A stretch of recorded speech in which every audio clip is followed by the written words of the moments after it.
Okay, so I just ran into somebody asked a bunch of questions online on BGG, and the designer is answering some of them. And I found the first one that it's a list. Neither one speaks English as their first language, but they're communicating in English, and it's not well formatted. But maybe somebody will compile such things at one time. Now, something over here in the Black Sea is bothering someone. It looks like a face. It might be this one. Might be this one. Maybe this one. I think it's this one. Well, let's shift those around because he was fixating on them. But the particular issue actually had to do with what we were just talking about, which is the surrender conditions.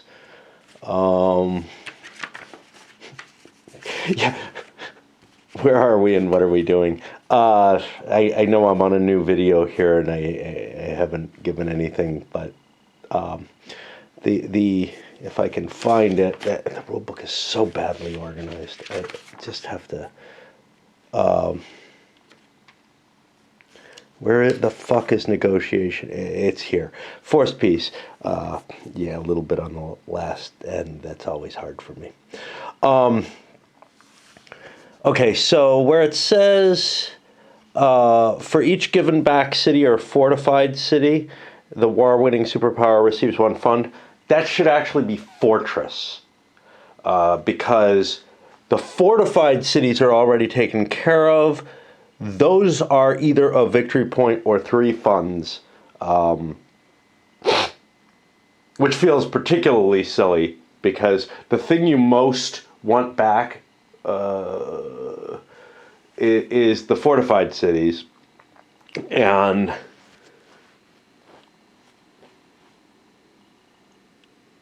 if you have to pay 3 funds, that makes sense. But if you're just giving someone victory points out of the pool for, hey, thanks for giving me my city back, just general goodwill or whatever, that does not make sense. There's basically no cost to, and there's no negative victory points, right? There's nothing you're giving up in exchange for those fortified, for the fortified cities, which I like to call keys because fortress and fortified city are too close to each other, as shown by the fact that it pumped into the errata. But yeah, I'm really not happy with the idea that Russia can surrender to Sweden, lose nothing, except the cards for the next turn, but they're going to lose them anyway, right? Lose nothing for the surrender, and sure, Sweden gets a couple victory point markers. Now, if I don't want to give Sweden a couple victory point numbers, I can badly harm myself by spending 3 funds, which I won't have at that point, right? My fund limit is a maximum of 3. I didn't capture this. Actually, I'll have enough to buy 1 back, but, that's all my funds, or give the Swedes a victory point. Who cares about the Swedes? Fuck it, man. I don't want to hurt myself. Who would do that? Who would make that choice? Now, if I was losing a victory point, if there was something I was losing, that would make sense. Like, this feels like the last straw almost to me. So we're starting at turn 4. And handed out the funds. The only person getting any funds are the Swedes, who are getting $2 a turn because they got their iron mines fully staffed. And getting a lot of cards with them.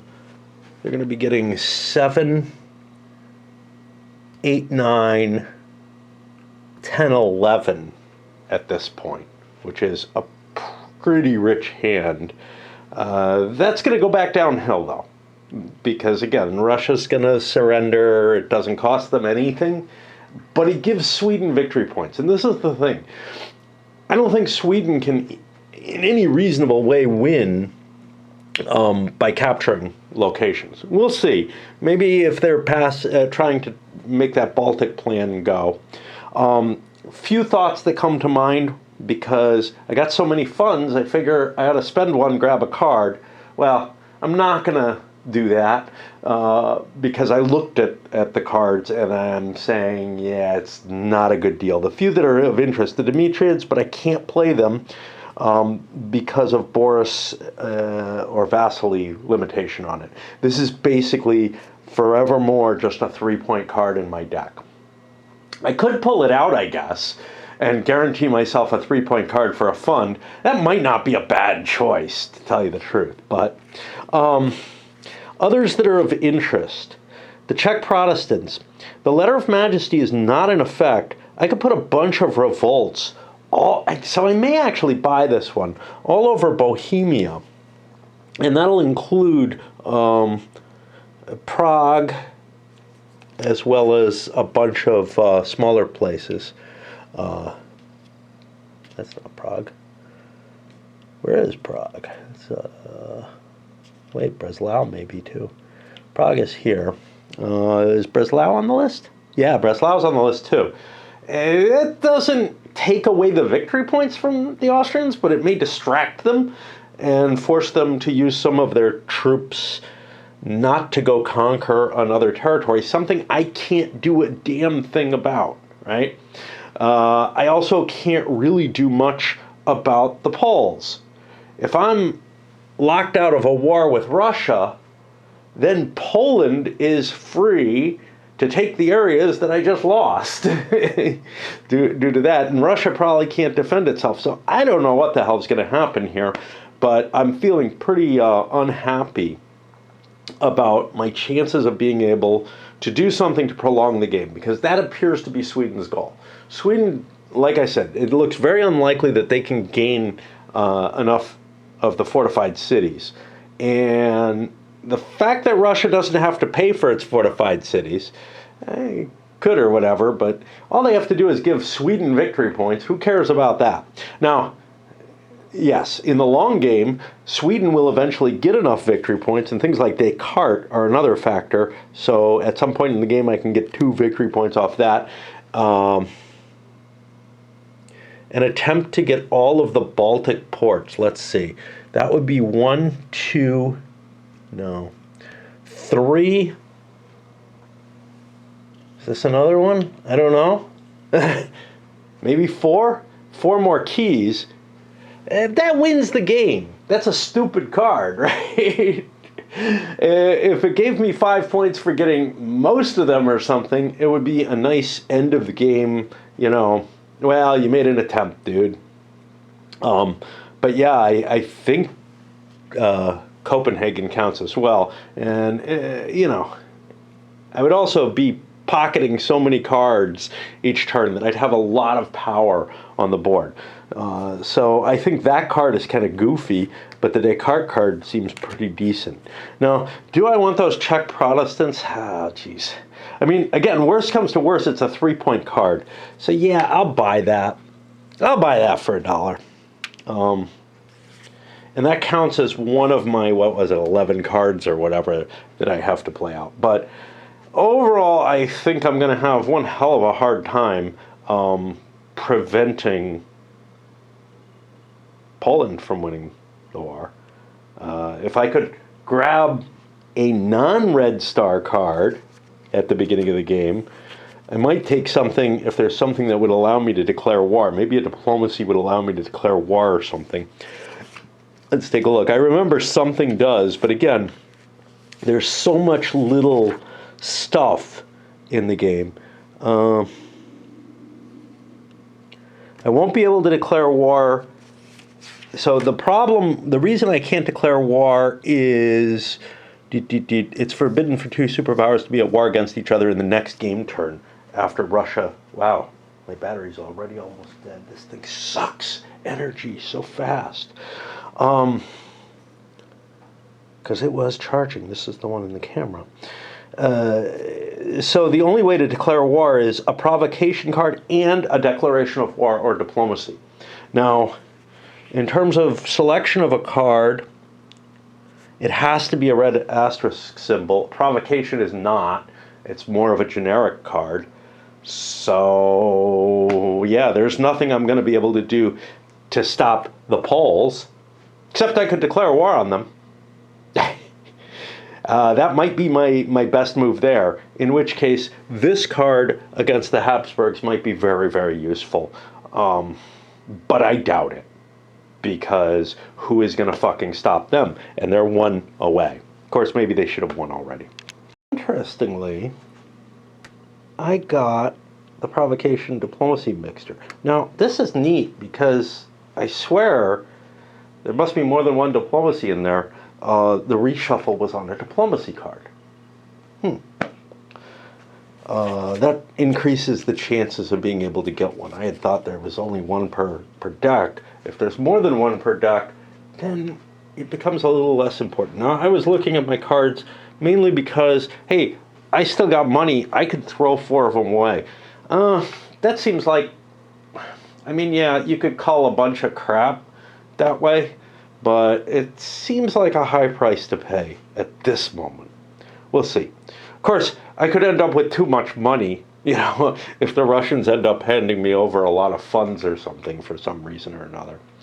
Something weird happened with my camera. Not sure why. This happens every now and then where it's just like, oh, hey, I don't understand the date and time anymore.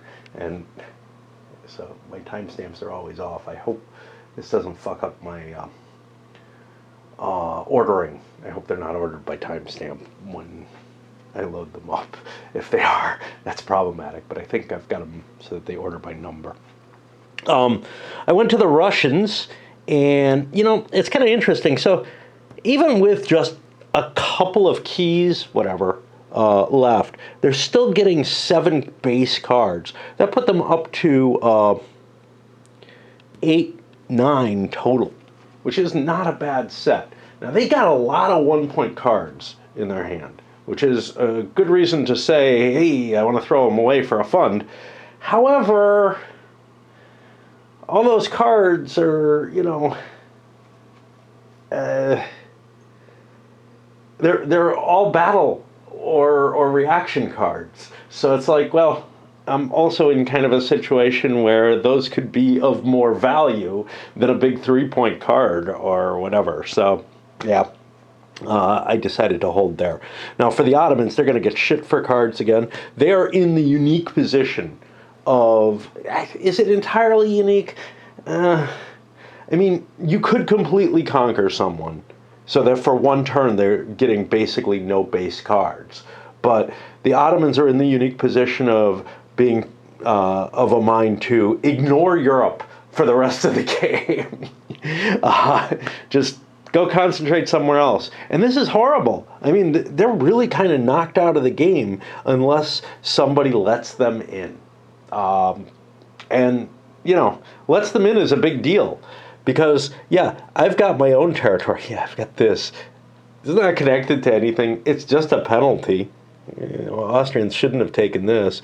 Although I'm not sure the Austrians took that. Well, the Austrians did not take that, but there are no flag markers for that country. Are there? I don't know. Because there are flag markers for the other two. But that one doesn't appear to have any. Unable to expand. That's Moldova, which, okay, but feels kind of weird.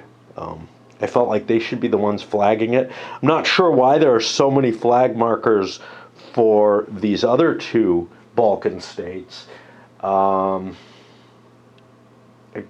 it kind of feels like I would want to do this and flag things with the Austrian, but there's no prohibition against that. It's kind of an unclear thing.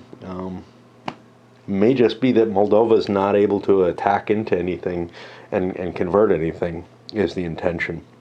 Or maybe I'm missing something and there are some tokens that I'm not seeing. So, like, who the hell is this? Oh, that's Poland.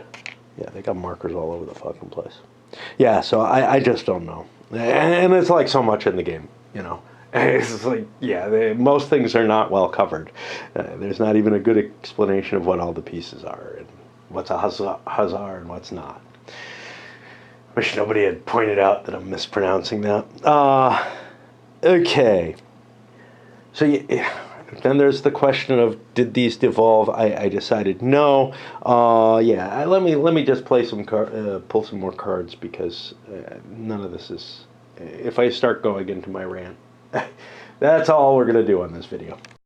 Looking over the various cards for the Habsburgs, I was thinking about taking the what the hell is it?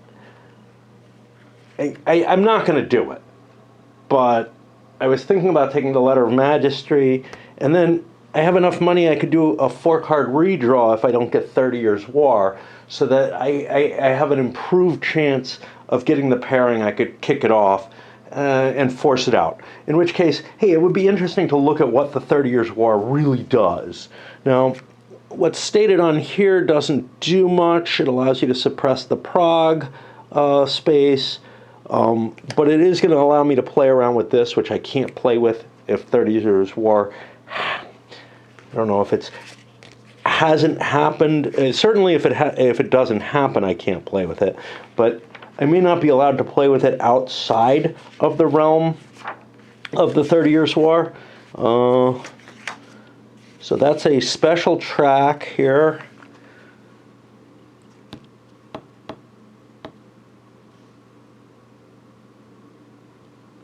Okay, it's still not clear. After completion of the 5th turn, you can't play with it. Okay. And the 5th turn is when the 30 Years' War ends. I'm allowed to start the 30 Years' War as far back as the 3rd turn, and that's not the case anymore, so I'm going to have less time. Now, what happens with the 30 Years' War? Well, Wallenstein and Pappenheim are only available if this war is in place, and they can only stay within the Reich. A bunch of extra troops are put in Prague.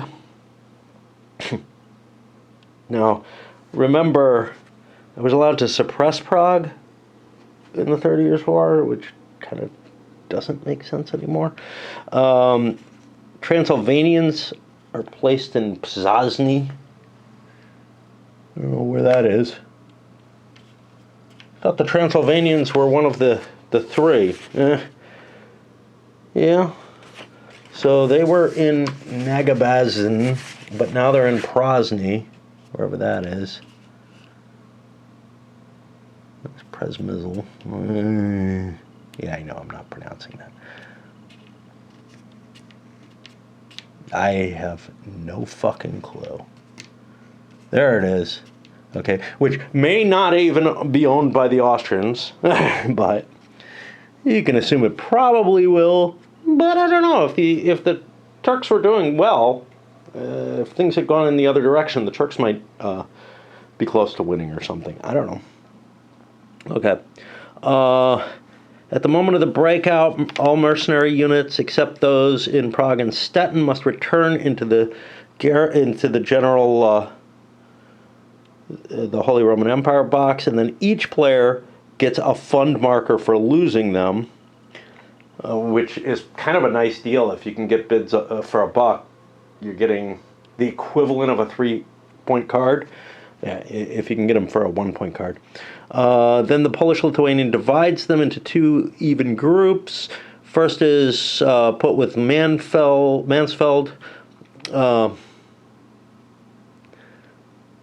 which stays in the box. They are the Protestant forces. The second group is placed in Vienna and is now controlled by the Holy Roman Empire.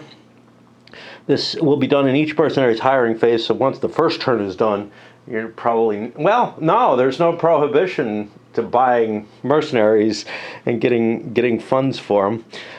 If the 5th turn starts or Prague is captured by the HRE, the units of this superpower enter the Holy Roman Empire of the German nation box, and units of this superpower enter the Holy Roman nation German nation box. Immediately shown Danish units are placed in there. Okay, so this is a box with little arrows that only go in one direction, except out of Berlin. Oh no, they go both directions. Okay.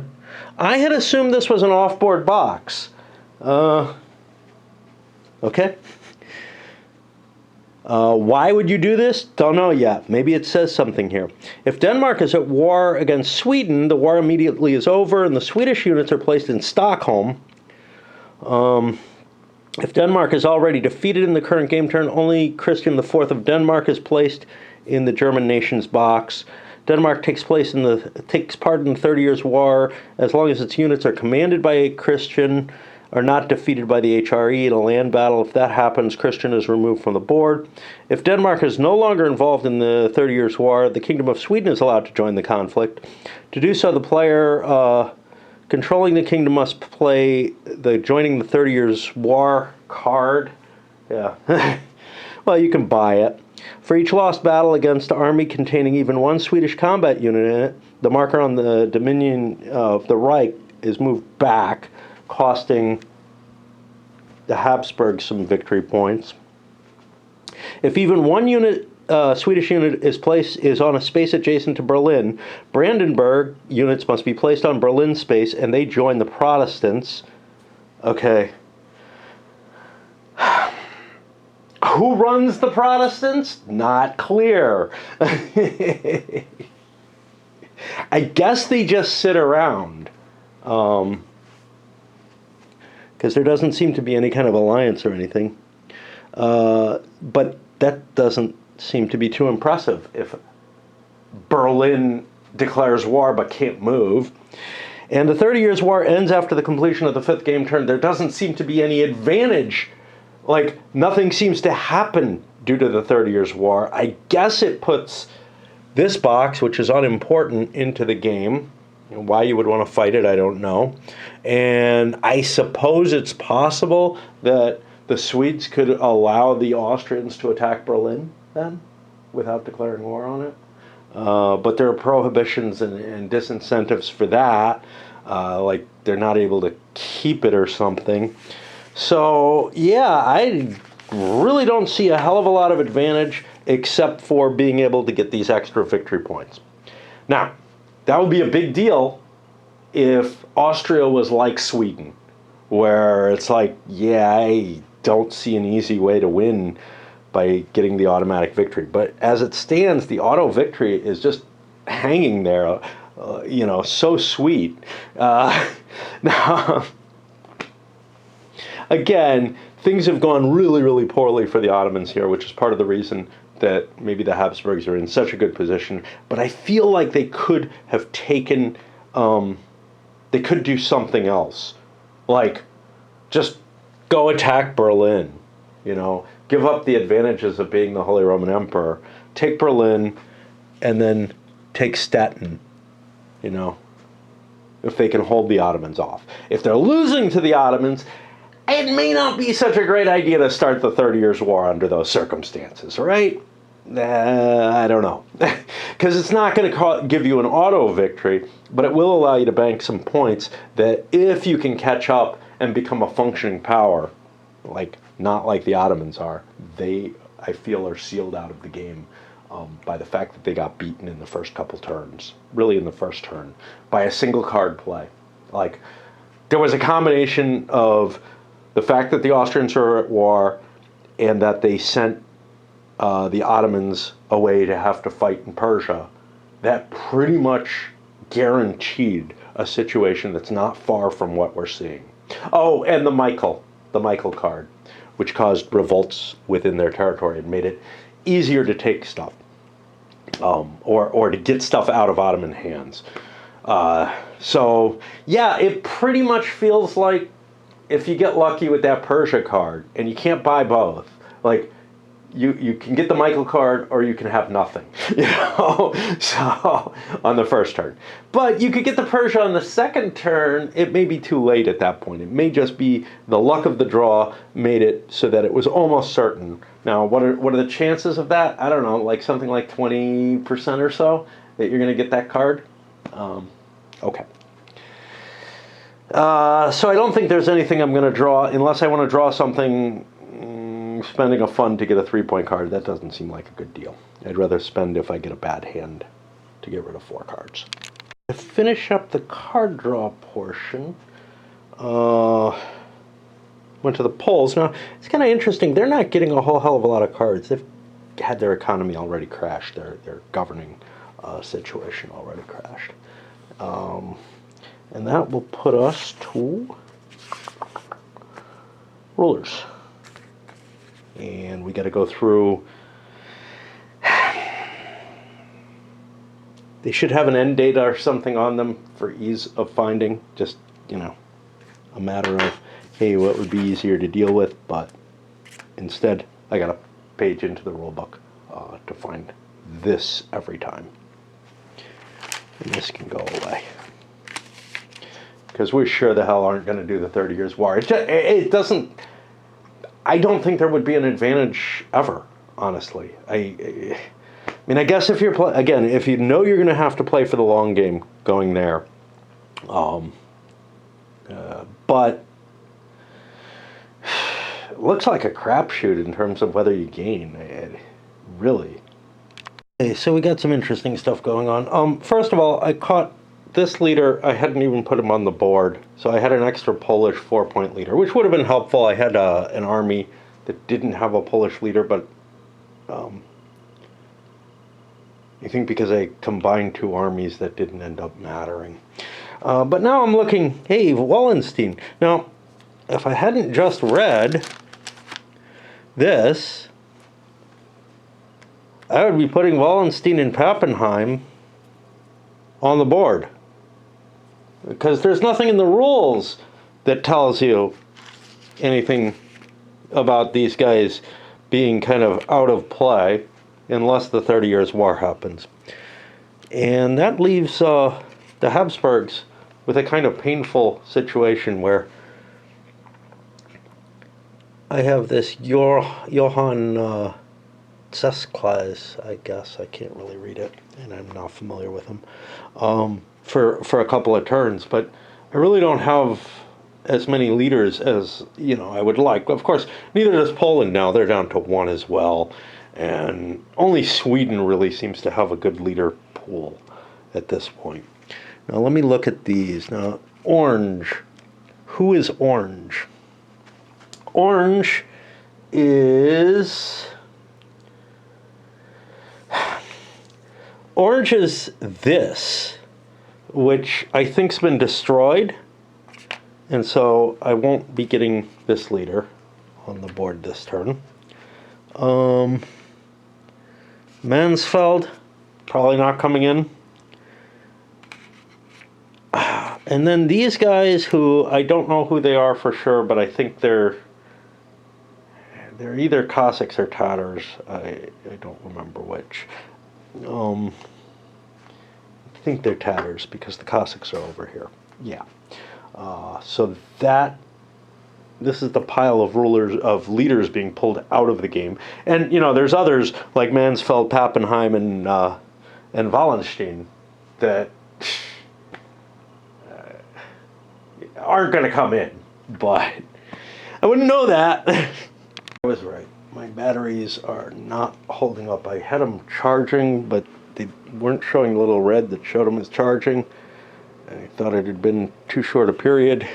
The other one got sucked dry. And now I pull this out, and it should be close to full, and it's not. But fiddling didn't seem to fix it, whereas switching batteries in the charger worked fine, and it shows that that one's charging just fine. So I don't know. All right, so we're in the negotiation segment, whatever it's called. Is it called? Yeah, it's called negotiations. Now, if you follow this in strict sequence, like I think you're probably supposed to, the forced peace decision would have to be made right now. Which is to say, Russia, without any conversation with Sweden, is going to surrender. They're going to give Sweden those 2 victory points. And I think that's just what's going to happen. But there's an argument to be made to not follow this strictly, because 6.53 free arrangements is where you can make secret arrangements to coordinate strategies. And you can make payments. Now, I would argue that Sweden could probably openly suggest that, look, let's not conclude this war at this point, because I'm holding territories that Poland maybe can win the game if they get. Unfortunately, this is not a good situation for Russia, because we're, deprived of two of our fortified cities. Let's straighten this one up too, just in case that ends up bothering someone as well. And this one. Okay, if that's, Sweden could be making some kind of argument like, look, it's okay if you go and take that location. I won't fight you over it and I won't intercept you, but I want to hold the bulwark against the Poles. I think a reasonable Russian player might still say, fuck that, man. Now, all the players, except for maybe Poland and the Habsburgs, and they may be in this too, are trying to make arguments as to how are we going to stop player Poland or Habsburgs? And that's a really interesting question. I don't know what the fucking answer is. Poland, again, the Swedes can do a lot about Poland. Even if Russia surrenders to them and we don't end up at war with Russia again, which we may actually have the cards to do, we can directly go to war with Sweden or with Poland and start pushing our way through. We don't need a casus belli. We just need to spend a card because we don't have any kind of prohibitions against going to war. We need to spend it now and give Poland, not right away, but down here in the declaration of war stage. But Poland's a little worried about, wow, Austria might easily beat us to the punch. They need only one. Unfortunately for everyone involved, Russia cannot surrender to Poland, which would just have cleared the whole situation, right? Because Poland has not taken any territories in Russia's national area. Now, maybe Russia has a way to end the war. If they do that, we might see a complete shift in the dynamics here. But if that's being discussed openly, maybe, Sweden can't avoid a Russian surrender. Yeah, okay. It doesn't have the cards to be able to convert, to force a peace on Poland. Poland has the cards. But it's two big cards. And, if the Habsburgs get in enough trouble, hey, maybe the Poles can win anyway. Let me take a look at what you can exchange here. I don't think it's much. Player controlling superpower can remit captured spaces. You can give controlled spaces and or fun markers. Player controlling superpower can remit captured spaces only if that space is connected to his or her own national spaces. Again, I'm not sure which way that's meant to go, but the way it's worded, it seems to me that,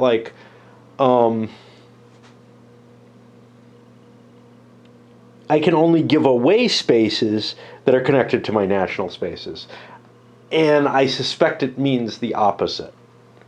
Of course, there's nothing that prevents something like this from happening where, or this, where the Ottomans control a space that's behind enemy lines and there's nothing can be done with it, at least that I've found. You can also pay funds or discard cards for funds, but what you can't do, and this was something I think you could do in one of the two games, Here I Stand or Sword of Rome. Remember, you could give a card to someone through some kind of negotiations. You could essentially grant them the right to draw an extra card, which would be of more value than a fund. A fund doesn't do a hell of a lot. In no case do I see anything in this game that allows me to give anything of enough value for a piece to be broken out for that. Which means, for Poland to play two of their big cards that they would need against the Austrians if they go invade them. And of course, next turn, the Austrians would be able to declare peace. Of course, they can't declare peace for the Bohemian territories. So it would be possible for Poland to seize Bohemia and to seize stuff back here. They just can't go into the Holy Roman Empire. Now, I think going into the Yellow Zone, though, brings invasion of the empire into hand, which is not something you want to have happen. I got an interesting question on that. Let's see if we can find the minor states section. Wait, commanders of minor states can command an army composed of units of allied superpower. Okay. Yeah. Okay. Under Brandenburg is for some reason where these rules are. I'm trying to remember what the hell. I can't remember what this is even about.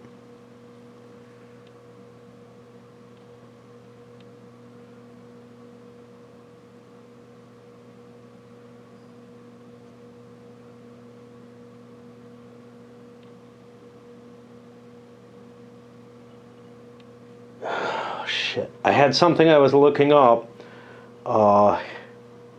with regard to this. Oh, maybe what comes in.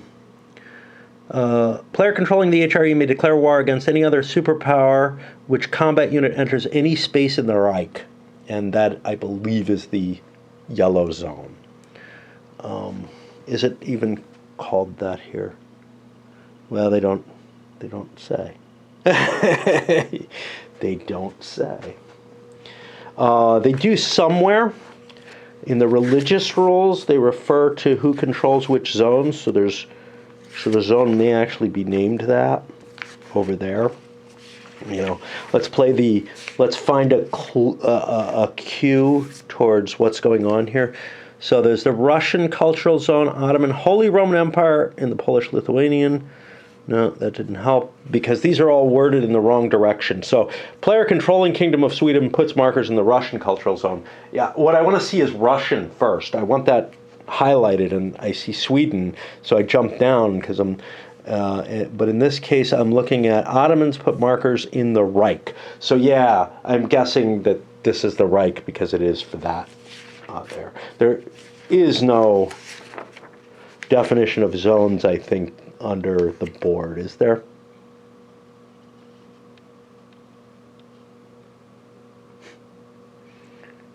Special boxes. Combat units can move through these boxes only in accordance with specified arrow directions. Yeah. So, I guess that's valid. There we go. The Reich is the Yellow Zone. It's explained there. Good enough. Okay. But yeah, what would happen is all units, other players also give at war against the Holy Roman Empire, give one at war against the Holy Roman Empire, also the one at war against the Holy Roman Empire, give one mercenary unit's player's choice. All units recruited in that way can be added to one army of the HRE. Moreover, one commander can be transferred to that army. And he gets all the mercenaries that are left over. So yeah, the German, if the Reich's invaded, actually that army is a lot more powerful sounding than the army that you get in EU, which is really kind of weak compared to the General Habsburg forces, I think. It's just one army unit, and I think you get one detachment possible as well. So where am I? Yeah, I think Russia is going to surrender to Sweden, and what that means, if I can find the rules again on that, I'm in 6.9. That can't be good. It's going to be fairly early in 6. It's over here, 6.5. So, as I said, there was errata in answer to a question, essentially. That's the best you got right now. One victory point. Okay, so fortified cities are going to be a victory point or 3 fund markers that are given. For each given city or fortified city, the war-winning superpower gets a fund marker. Now, if there were negative markers, maybe they're supposed to be. So if this was counting negative victory points against Russia, that would be a big reason not to want to surrender, right?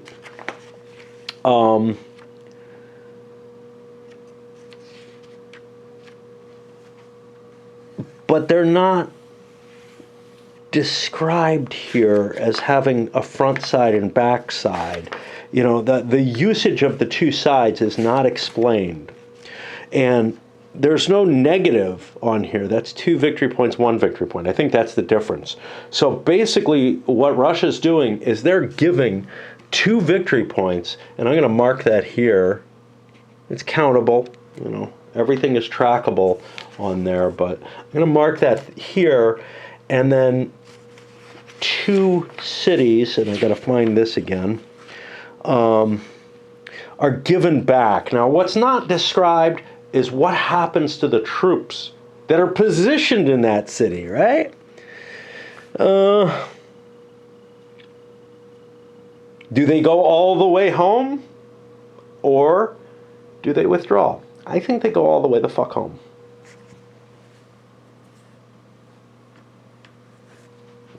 That makes the most sense to me.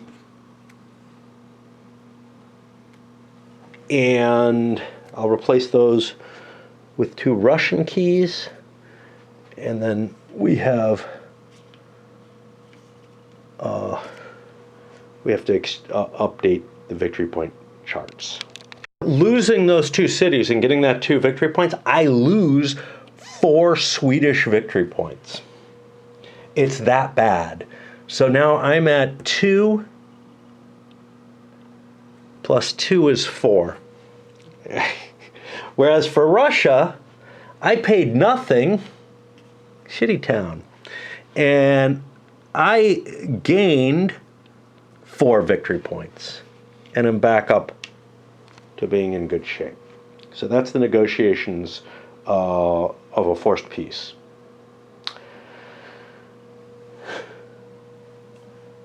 Turkey could negotiate a peace with the Austrians, and I assume all minors follow suit. Why? I don't know. Well, all I could get is this. No, that's not even mine. Yeah, I can't get anything. The only thing I could get is Nish. If they bothered to take that, they could force me. They could give me the opportunity to surrender. That's the only way the Ottomans will ever leave a war through the normal mechanism. I don't want to. Russia and Poland would both like to end this war, but they're not allowed to. There's no white peace in this game. And that means we move forward through the negotiations, free arrangements. I can't think of anything. Everybody's really worried, especially about the Habsburgs winning the game, but they're also worried about Poland winning the game. And now we get to declare war. And this is the first time we've done it. Sweden is going to declare, right? Yeah. Sweden is going to declare war on Poland. Oh, I'm using this to mark out an enforced peace for a turn. I could use anything, but I need to have a marker there. There are no markers in the game that cover that. I could just do that because there's a limited number of these. There's only 3 of them. There's 3 places that can have that. So Sweden is going to declare war on Poland. They're going to spend a 3-point card to put that war into play. Speaking, there's a battery change in there. The card doesn't have to be a 3-point card. It has to be a number of points equal to that. So now Sweden and Russia are at peace. Sweden and Poland are at war. Sweden's going to say "go" at some point because Poland has already revealed that they had the capability to end a war. However, that's going to eat up a couple of their cards and prevent the Poles, the Swedes, from It's going to prevent the Poles from maybe having as much capability against the Ruskies. That puts me on the last couple of steps: religious unrest and mercenaries hiring. I want to break here. I know I was trying to push my way to the impulses, but I just don't have it in me. Negotiations were painful enough. So, yeah. I just realized that I fucked up. Austria needs to declare war as well. What do they declare war on? One of their allies, and that's either going to be up here in Moldova or down here in Wallachia. Now this is kind of interesting because these armies actually should have regenerated to their home. I'm pretty sure of that. Completely regenerated. So these will be here, these will be here, irrespective of this. I can't keep them from their home area. There was something, I saw some rule that says they go home. So that is cleared up. So I can't really look at it and say, you know, this one probably goes over and joins. I'm closer to Bucharest, and there are advantages to the Austrian army being down there. However, the Ottomans can interfere if I go to war with Wallachia. Whereas if I go to war here,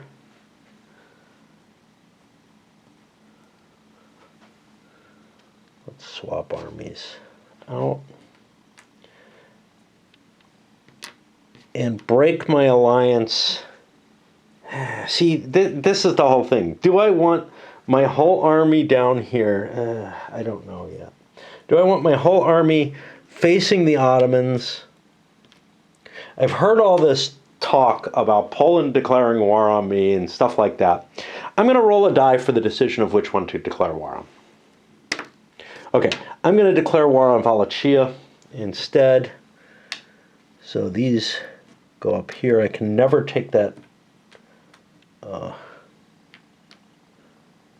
thing out. And that means that Bucharest, no, Wallachia is at war with the Ottomans, and now it will be at war with the Austrians as well. It's kind of an interesting situation, to tell you the truth. And I have to spend, is it 3? Probably. 3, a 3-pointer for that, or 3 points of cards. Okay,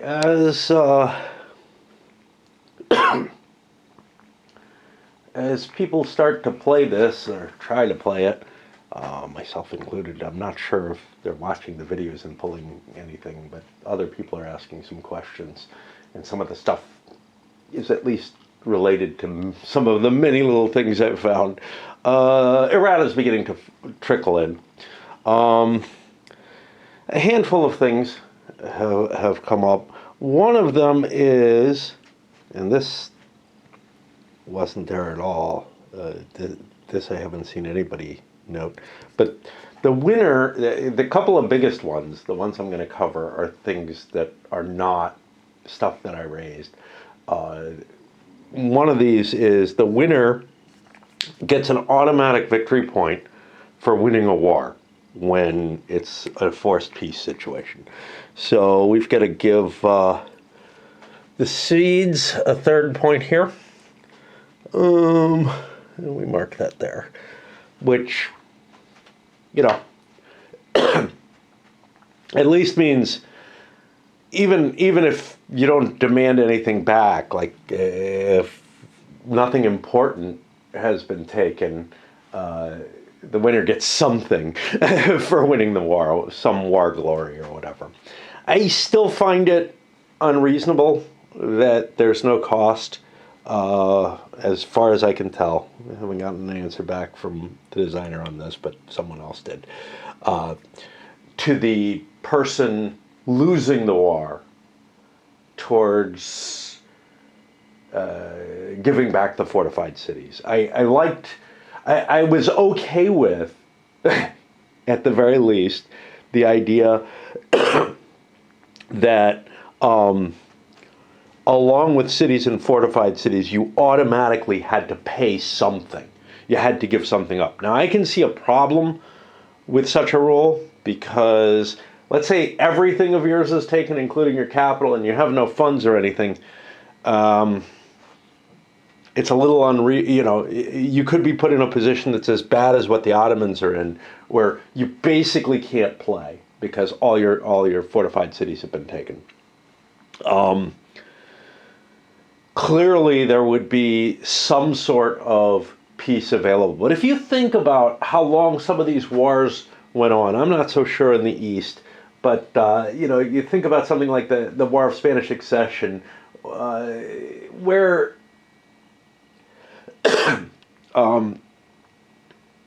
the inability of one side to accept victory or whatever, you know, the relative ease of, well, you put a foot on my territory, I'm surrendering, and you can have that one little space that you took, or not, you know.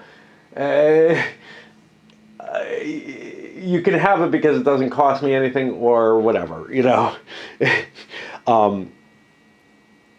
The idea that you can get back these major important cities without any kind of penalty. And I'm willing, you know, I'm perfectly reasonable with the idea that it would be a victory point penalty, which, you know, isn't something you're giving, you know, in terms of money or anything.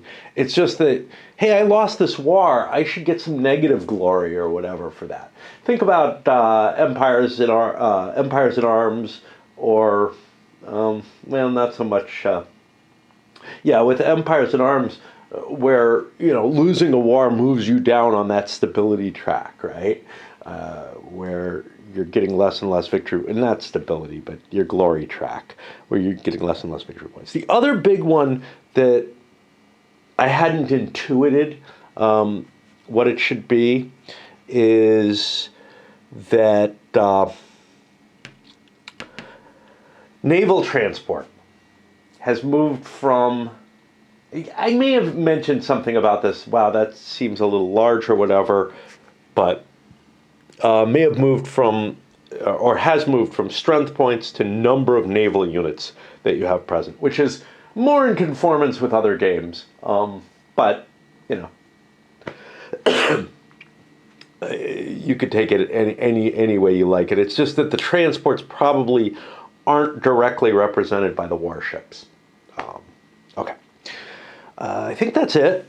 Now I got to find out where I am because I penciled in a bunch of the things. So, oh yeah, there was another one, which is that the Poles, if they haven't paid for their Cossacks, if their Cossacks are in revolt, as it's considered, they can't move this track by paying the 3-point card.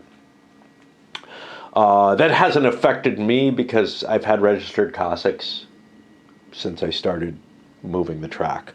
And then there's another one which explains at least one of these Cossack markers, which is that if the Cossacks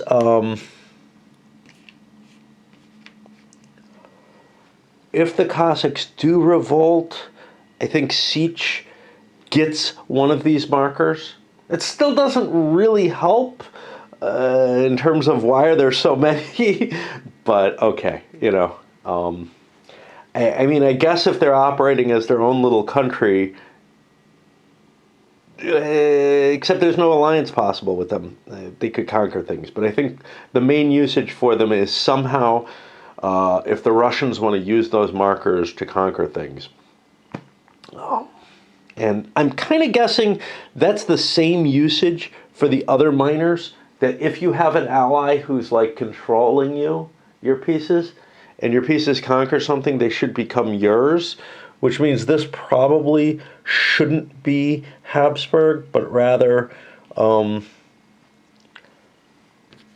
should be that. And I don't know what that is. That's the problem. I think that's the one that doesn't have any. Which may mean it, yeah, it is. Which it's Moldova, which means that it wouldn't be able to expand.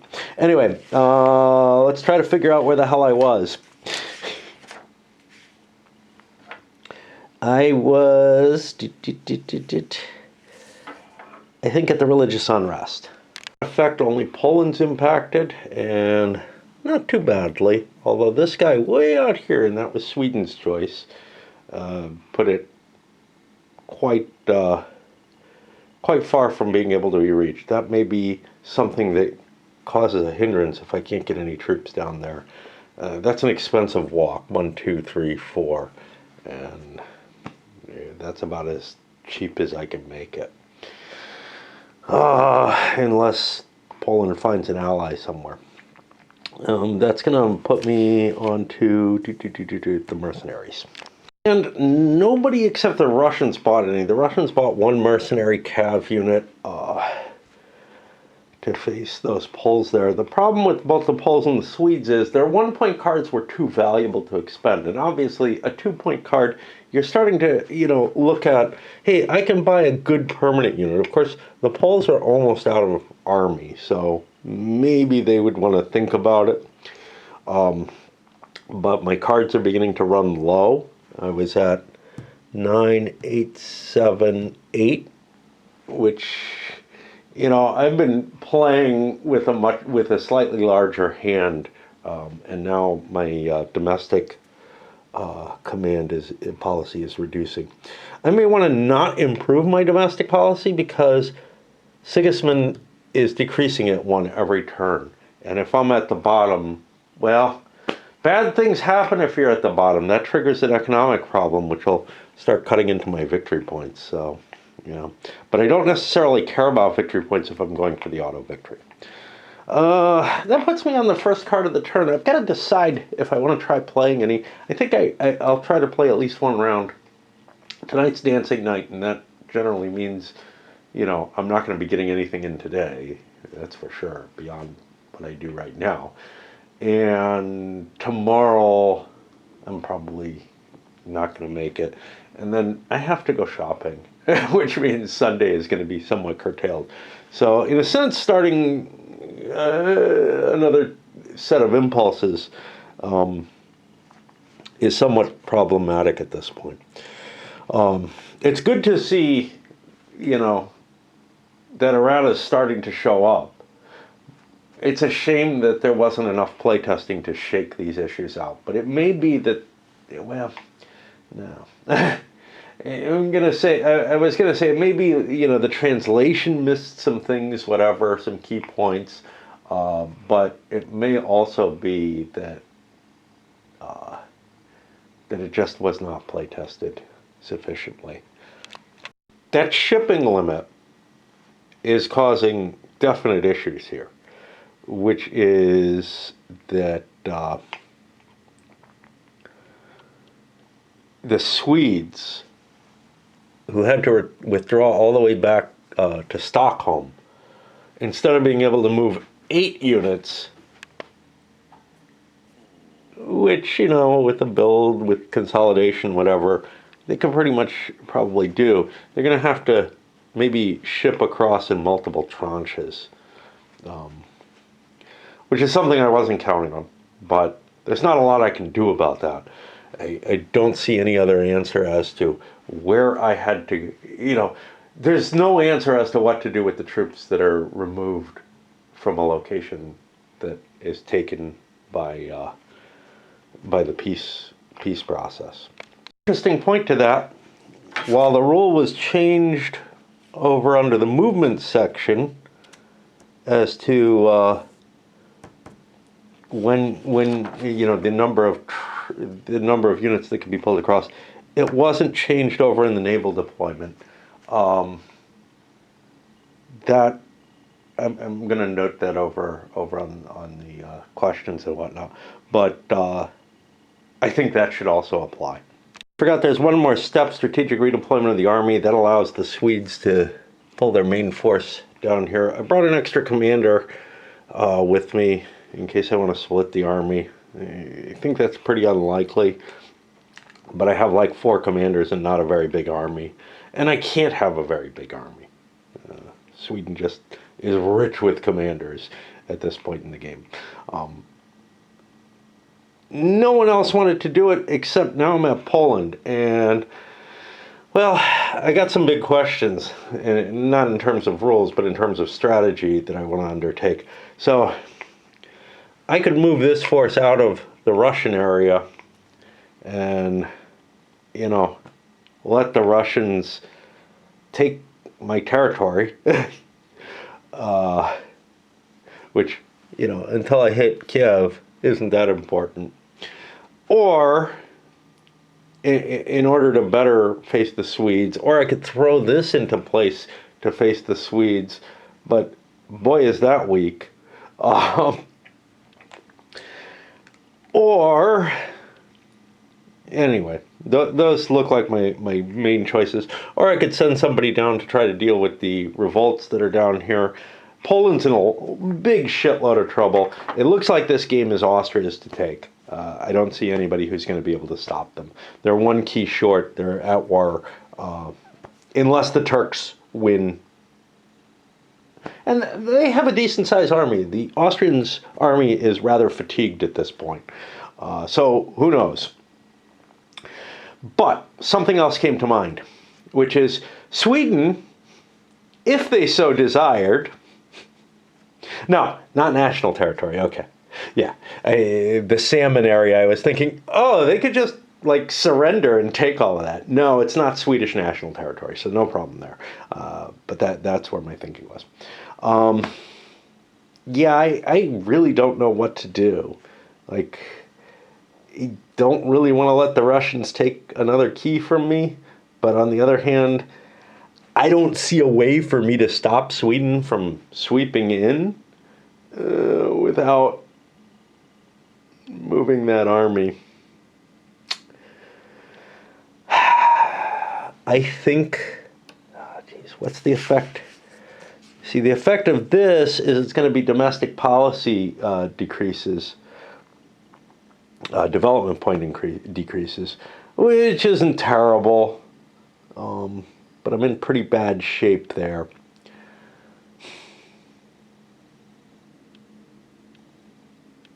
Maybe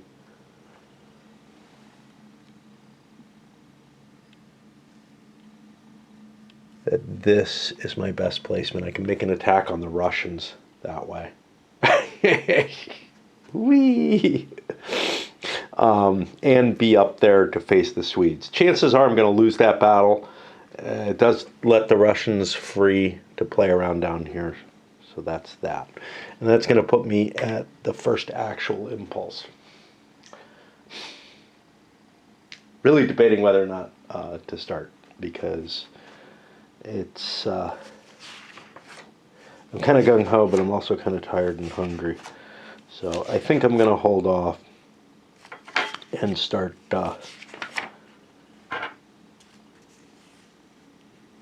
this probably on Sunday, maybe late Saturday. I screwed up. Well, didn't screw up, but Saturday was particularly bad, and then I spent a lot of time on my video game on Sunday. So I didn't go shopping. I thought about doing it now, but I have a couple interviews tomorrow. The thing is, I have like food. It's just not quite the right stuff, but anyhow, back down, ready to play. And first thing I thought about is, hey, I'm not sure I fully understand the way the enforced peace is handled. And now I read it, and yes, I'm still not sure. It is forbidden for 2 superpowers to be at war against each other in the next game turn. Okay? There is only one possibility to declare war in the next game turn. One of these 2 players plays as his next 2 impulses.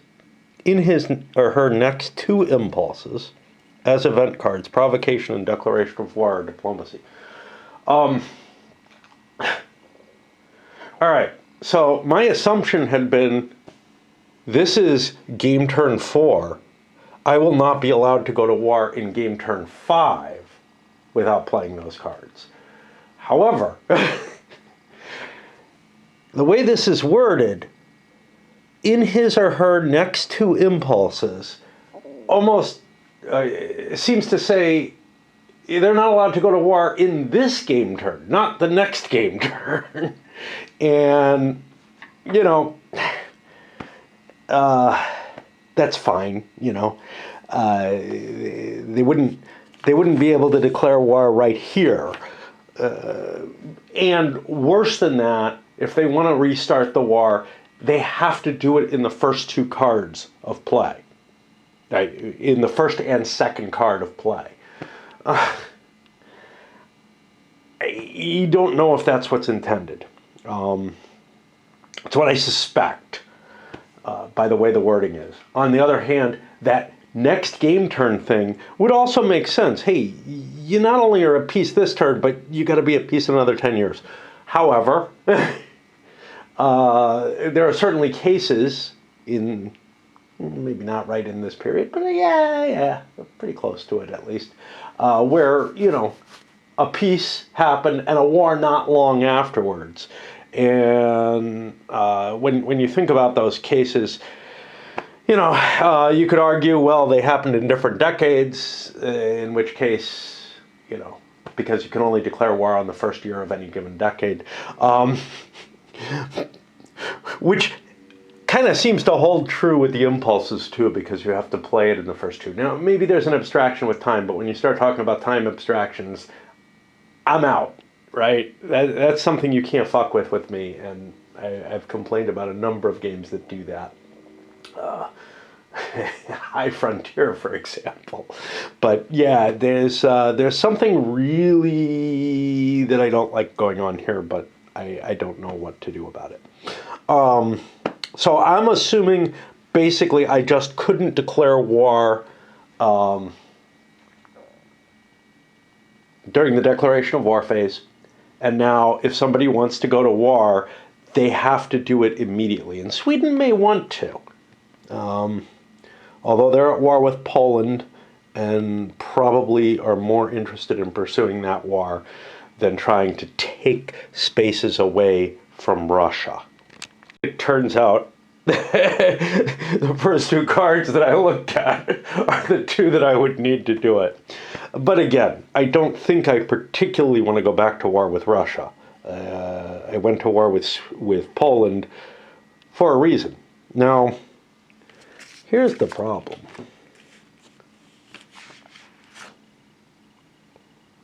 Cards were already drawn, so I know I have these. Maybe I wouldn't have gone to war and spent that card against Poland. I don't know. But a war with Poland would help get me close to the Baltic ports, which maybe is what I want to do. Remembering it's the Scanian War between Denmark and Sweden, which makes sense. I still don't remember what the musket and pike volume is, though. I'm not going to change anything. Looking at this Zebzdalski Rebellion, which looks appealing, creates a rebellion near Warsaw or Krakow, and here's the problem. Well, there are enough of these for it. There are none of these, and that's sort of the best unit there. So I wouldn't get much out of it. I could play it late in the turn if I want to just hurt the Poles. But if I want to try to divert their army or something, that's not going to work. So I gotta try to think, because my army is 3, 6, 9, 10, 11 with only 1 cav. Theirs is 4, 5, 6, 11, 12, 13, 14, 15 with much more cav than I have. So I'm not really in position to launch the attack I want. Of course, I have Gustavus and I have a bunch of combat cards, but we'll see. Powers at a time. The Swedes did their army reform, getting them another unit. They're going to try to transfer units over. It also increased their combat capability in case they're attacked. The Russians moved down to attack Kiev here, which is now Catholic, which is problematic, but and moved our military up using the plus part. Russians are, of course, in a crappy position here, as always. So, sitting here in Istanbul with my big army, I will fight the Habsburgs if I have to, but right now, here's the problem. I'm at war with Wallachia, and so are the Austrians. The Austrians are going to try to take it. Great. But I move first in the order, and I can't pass. I have cards, but I have such a limited number of cards that, you know, I'm not going to get to do much, which is problematic. I'm going to have to spend a card.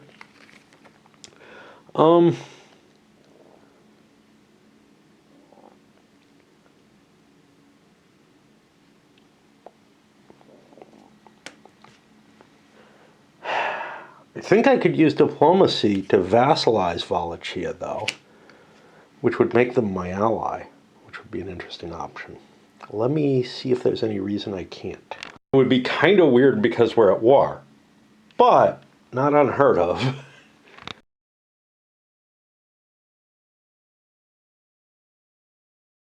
See any exception, and this is kind of nice. So remember, there was a playing as event diplomacy card. Now, unlike, I'm happily surprised to see that there's nation-specific factors to the diplomacy card here. This is something that using single nation decks makes possible. You couldn't have all kind of special cases as easily if everybody was using a big shared deck. But I was kind of expecting the diplomacy cards all to be the same. So I think that's what I'm going to do. I am no longer at war, I guess. They are now my vassal. And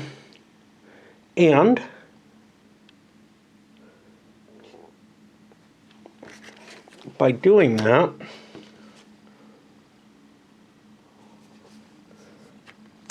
no reroll, no reshuffle on that.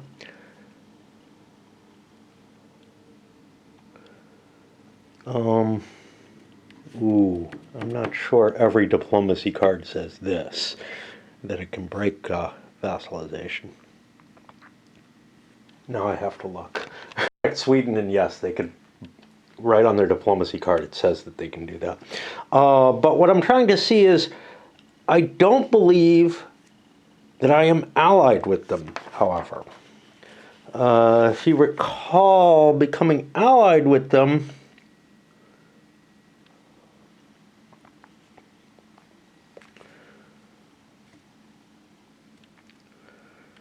oh, I can declare war if they move into that space. I'm already at war, but I'm not allied. But I am allowed to move into their spaces. So yeah, I think everything that I'd want to do is handled by that diplomacy card. Sweet. No. A spy is played, preventing all effects, which means we are still at war with Wallachia. And lucky that I had to check the Austrians right away, because the reaction cards are indeed really hard to handle as a solo player. They're not easy as an opposed play either. You have to kind of remember and pay attention a lot more than I like to. It's like playing a game of Uno while you're trying to play, some kind of fairly complex game at the same time, where you're like, oh, can I slap down and affect this? What? Yeah. A flurry of reactions here. The Habsburgs pay this to start moving this force. They consolidate it, And the Turks play March Column Breaks Apart. Play on an army beginning its movement. The player controlling must divide the army into 2 equal groups as evenly as possible. And then you determine which group stays on the occupied space, you being the player of the card. So this is problematic. Who divides it? The player controlling divides it into 2. All right, I'm going to divide 3 and 2. And the 3 will stay. I will spend all of 1 point to move these here. And then use the other 2 points for something else because... So what I might be able to do is use a point for this, but that feels like it violates the concept of the card. But maybe not, because I've already broken up the movement. So now, second move is to here, grabbing these back, and now I have a third point, which I'll build some troops in my national area, I guess, because we're worried. Idiot with Sweden, I assumed this was the big Polish army. But remember, I did some crazy shit in terms of redeploying. The big army's over here. They're going to move that. I don't have any reactions for this. I'm going to move 1, clean this up. 2. Now, there's going to be a attrition for that. And then for the third, I'm going to actually move B into place down there and gather the entire Polish army. Problematic situation because Poland is in Russia's territory. The Swedes do not have a right to go in there. And alliances probably can only be declared every decade. Maybe a diplomacy card allows that to go apart about it. Let's make an alliance, players. Yeah. So Russia and Sweden could have agreed to an alliance earlier, but they didn't. Sweden might be... Poland may win the game because of that. Not too likely, because they're going to lose a fortified city up here if they ignore things. So yeah, this is a 1+ card, moving their economy up and shipping additional troops over to Gustavus. And I think I had to use a 1 because I can't keep moving those units that have transited by sea. That's my reading of the rules. For the Russians, now I'm facing an interesting position. Like, I want to get this army back up here. It's feeling idiotic where it is, but I also have the option of moving B. However, this is just an empty commander. I think it would cost me 2 to move that commander to take command of that army because of where I left him. I also don't have any cards that really make me happy here. I think I'll play this 2+. Move my economy.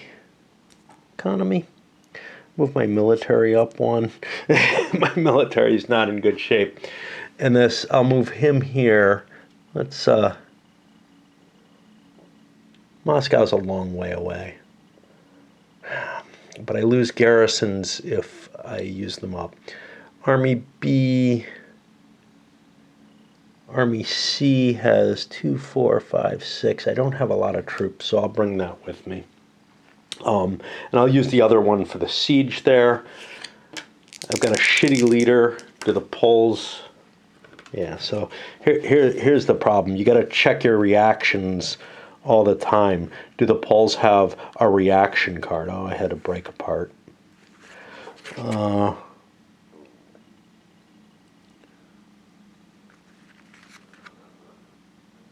Yeah.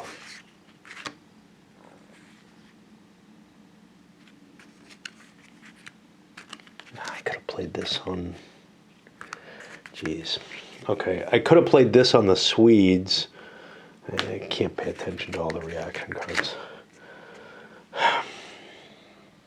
That would buy me some fucking time, though. But it's too late. I've combined units, and I don't know what was where. But I could play this to screw up the siege attempt. He loses an operation point. And the siege attempt is not allowed. So I'll delay the Russians a little bit more with that.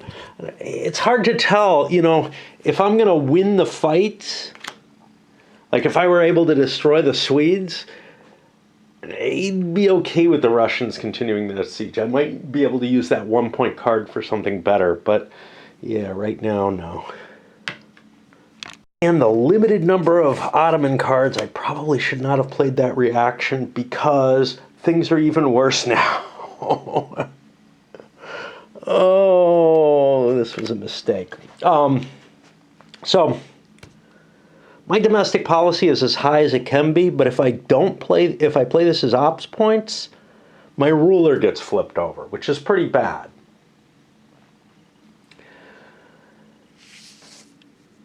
The way I'm interpreting the Crimean Tatars,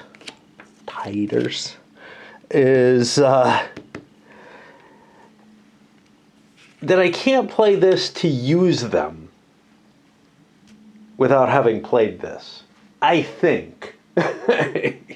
It's not the way the card's worded. The card is worded, if you play this as operations points, you are not allowed to use the Tatar combat units.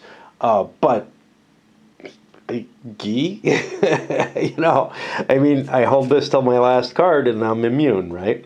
I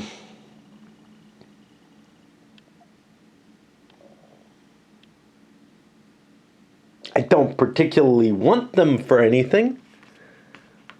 Like, I would play this 2 points to do a raid with them because that is of some value. The only other thing I could do, yeah, I can build up my troops with an ops point.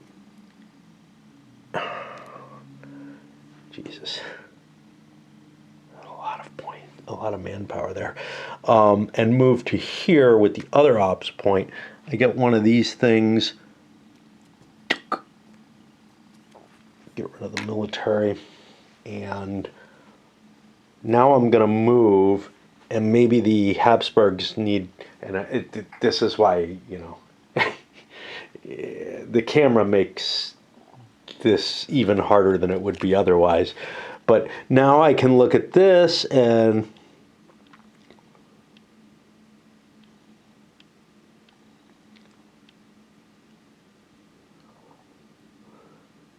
this only impacts sea movement. You know, I got to page through all these cards, see if I got one. Difficult March. The player controlling it must spend an extra operations point. Well, that's enough to kill his movement. And this is important. Maybe not worth playing that card for, but it's important because I had to build the unit first before I started the movement. Now I don't have the ops points for the movement.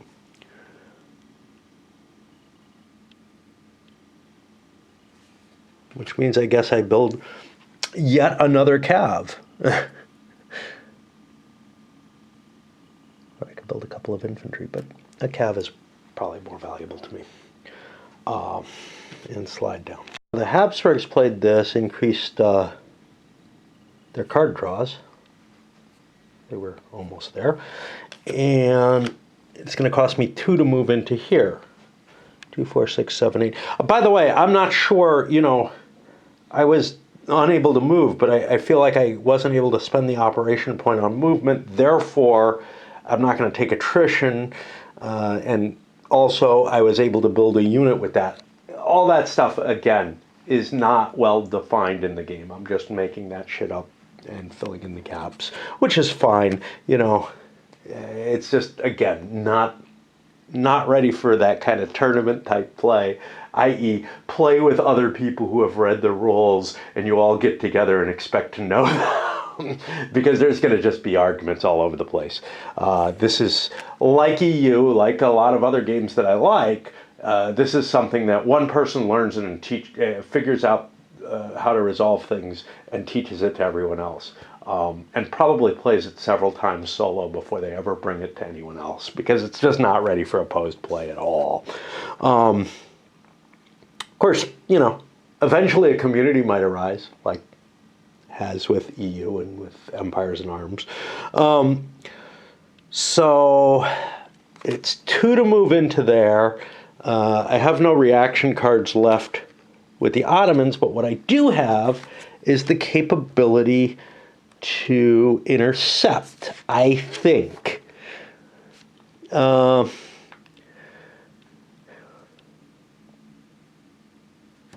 it's not a road. Yeah, it is a road. Okay.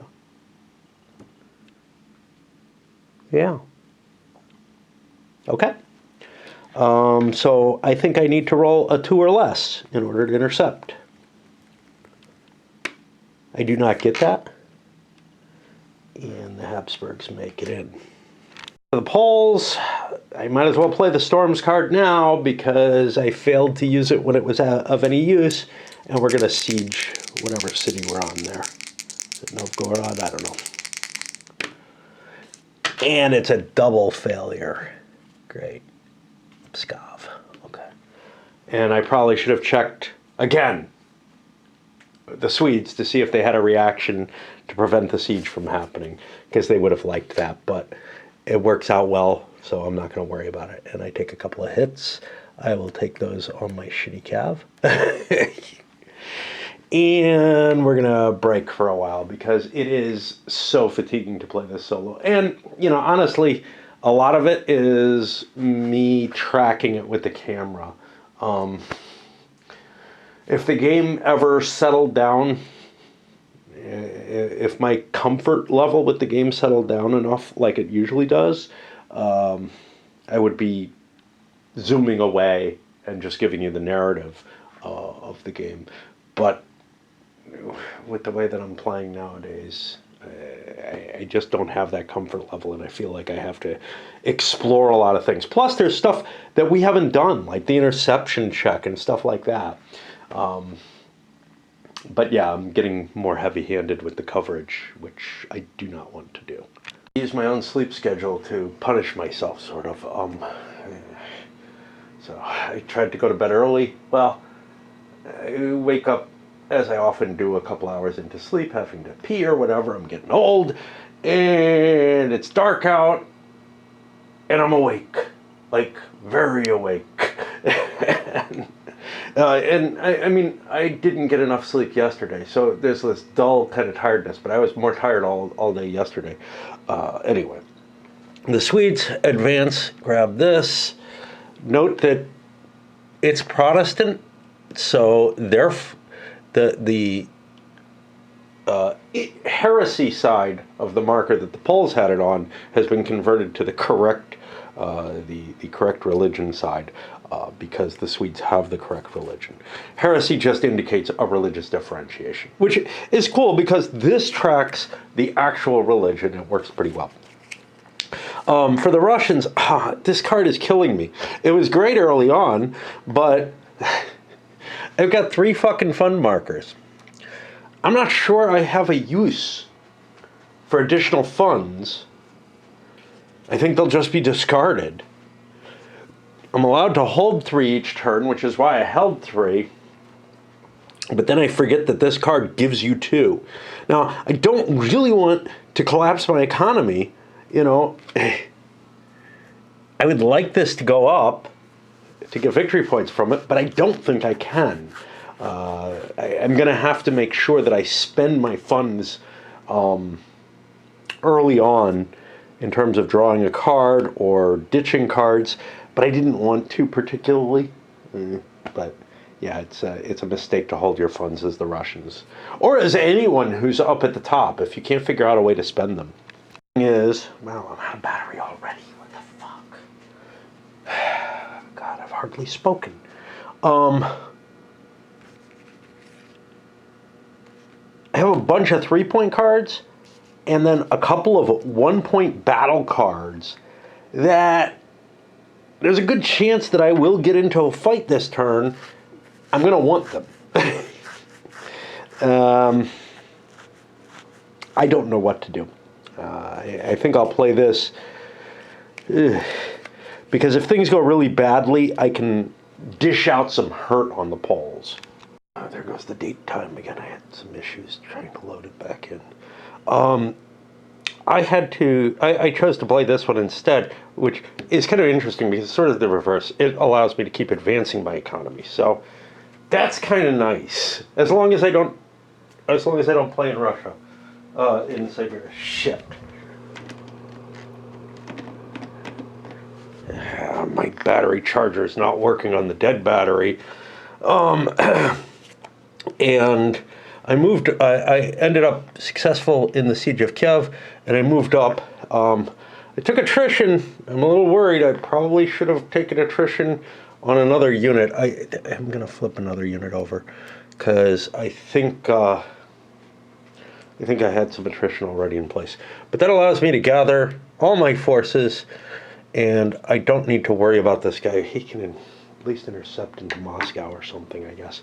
He might be able to intercept and take a siege. Some games allow that. It's not specified here, but it seems like it would make sense.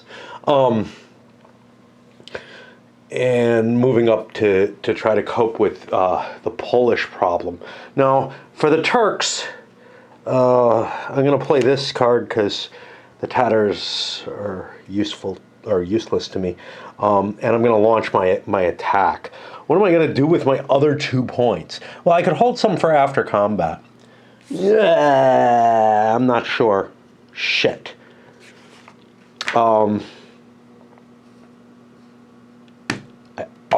have not done this correctly yet. I don't know if I've missed any chances to do it, but I have not given the land experience. That rule just does not stick in my head. I'm trying to see after the battle if you can do anything.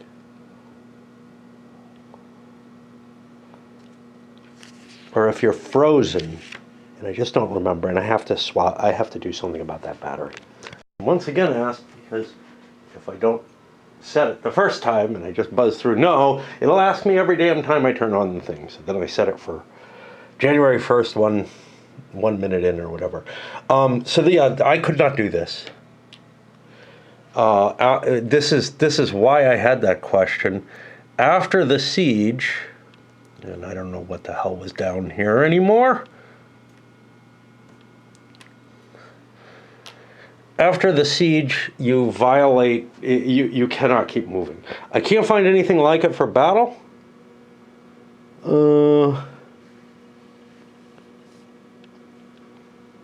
It's naval battle. But after a siege, you cannot move again. I don't know if that's true with assaults. You can't move in an assault. But it appears that maybe you can move out after you assault. This is the kind of stuff, this is the kind of tricky little edge stuff that tends to be different from game to game. So you think, well, I convert a city, a normal city, that's sort of like a siege type operation. It's just very automatic. If I conduct the siege, it's 10-year turns, you would think I would get to keep pushing on. You can make an argument either way. I know that you can't land the siege the turn you move in. Turns out you can't do an assault the turn you move in either, which kind of surprises me. But I don't know whether or not after a battle you can.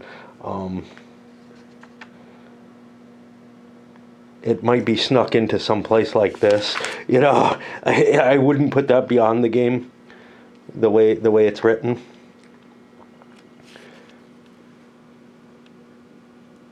So, the one thing that had like general rules for minor countries or whatever.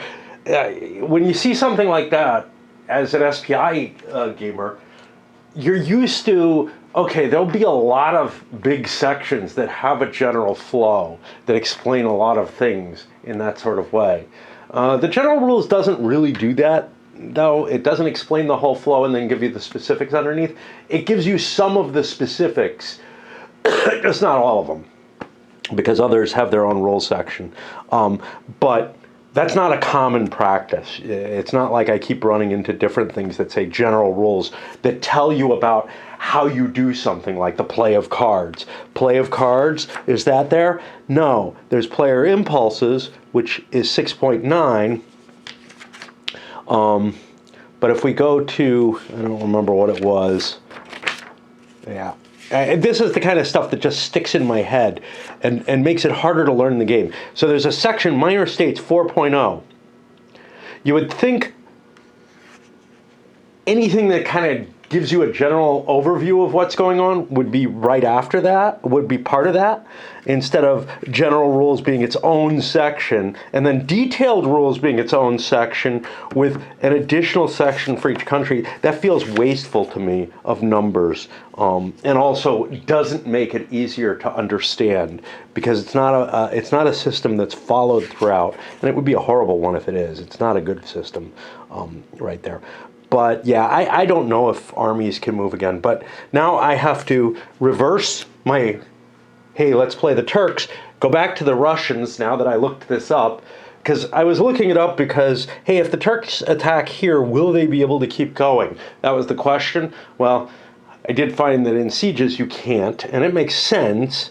But now I have to rewind and go back. Doesn't make a damn bit of difference. I'm going to bring the entirety of my Ottoman army with me, because attrition is 1 unit per army per set of moves, the way I read it. It could be per move. There's another way of looking at it, like per space moved. So I obviously am going to suffer here, and I guess I eat another one of these. I have a humongous army there. Except now I got to look at these cards. Yeah, I'm obviously very frustrated with the, and there goes the battery again.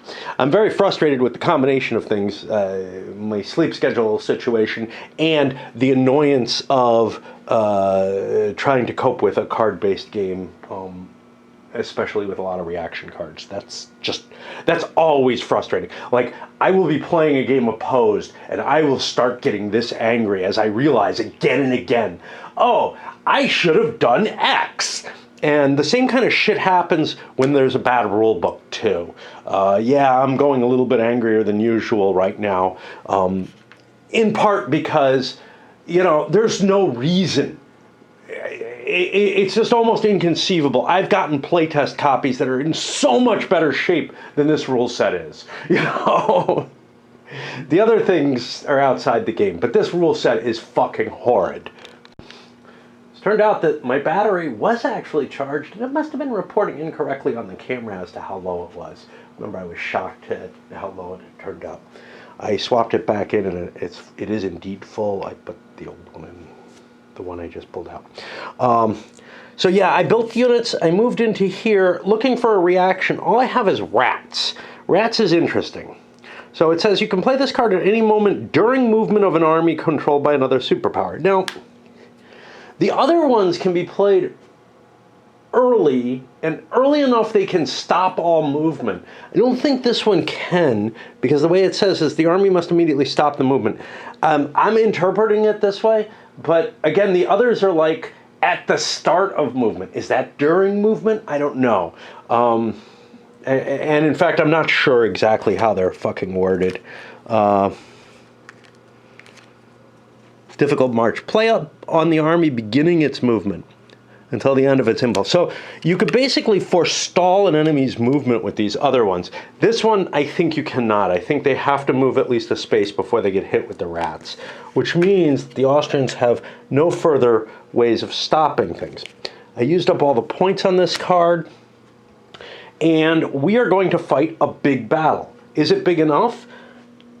I don't know. Because I don't know if it's combat points but I have to look this up. I don't know if it's combat points or if it's size of the army that's the issue. Each engaged army, if the sum of combat values, yeah.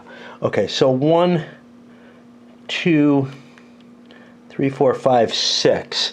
They will not be. Well, wait a minute. Wait one fucking minute. How did the Austrians get on top of these Moldavians without attacking them? All right, so we didn't fight them last time. I don't know where the fuck I am. I'm so lost. And we should have. They would not have gotten a chance to withdraw. They wouldn't have been able to go into Istanbul anyway, I think.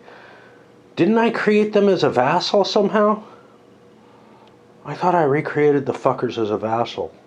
I think I moved in there thinking I'm sieging them. Okay. Yeah, I have calling the vassal here. Select one minor state, turn it into a vassal. No. God damn me. Place all combat units in the capital. You are allowed to control them with your own army. I don't fucking know what was done with that card anymore.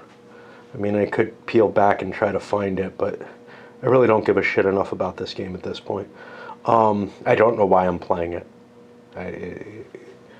It's almost impossible to figure out what the rules might mean. I think I called it as a vassal. What else could I have done with that 2+ card? I don't know. Did I move things? Maybe.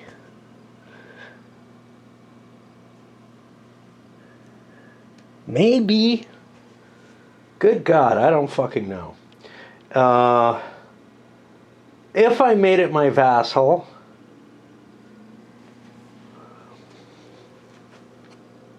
what would that have done?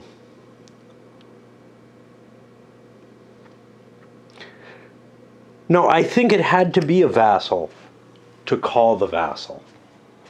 I think. All right, time to look up that rule. Like, I don't think I looked that up. I thought this was something I was considering, but no. So, where is calling the vassal? So, vassal subjugation can be established in 2 ways: the event diplomacy or conquering all national spaces. Calling the vassal says select one minor state, doesn't say whether it's a vassal or not. Place all units of this minor state in the capital. You're allowed to control them in your own army.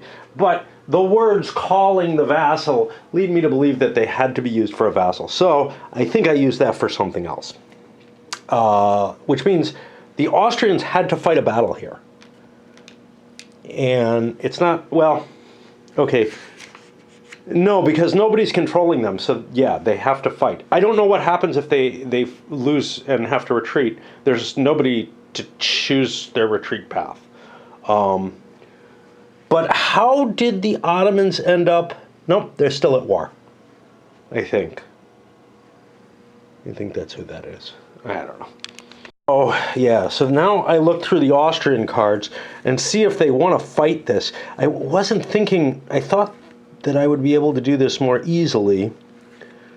I don't really have anything that can help that I saw. So, let's go to the combat. This is not going to go particularly well. I have 2, 4, 5, 6. Like, yeah, it's fine. I might win this, but I'm not going to win against the Turks. So I have 6 against 2. I have a 3 leader. Anybody could play cards to help these poor suckers, but nobody really wants to. The Turks are at war with them too. So, 7 at 6 does nothing. But, yeah, 3s, everything was above a 3. 8 at 2 is also nothing. All right, so that round of combat did nothing. What does that mean? Good question. Each player suffers losses. Players must distribute when the army, if all combat units are eliminated after the battle. If the active player loses the battle, he must move back. I think the active player lost the battle, but I don't know. We have to find the resolution. Battle is won by the army, which inflicts more losses. If both losses are equal, the inactive player is the winner. Okay, so we had to retreat back here. Now,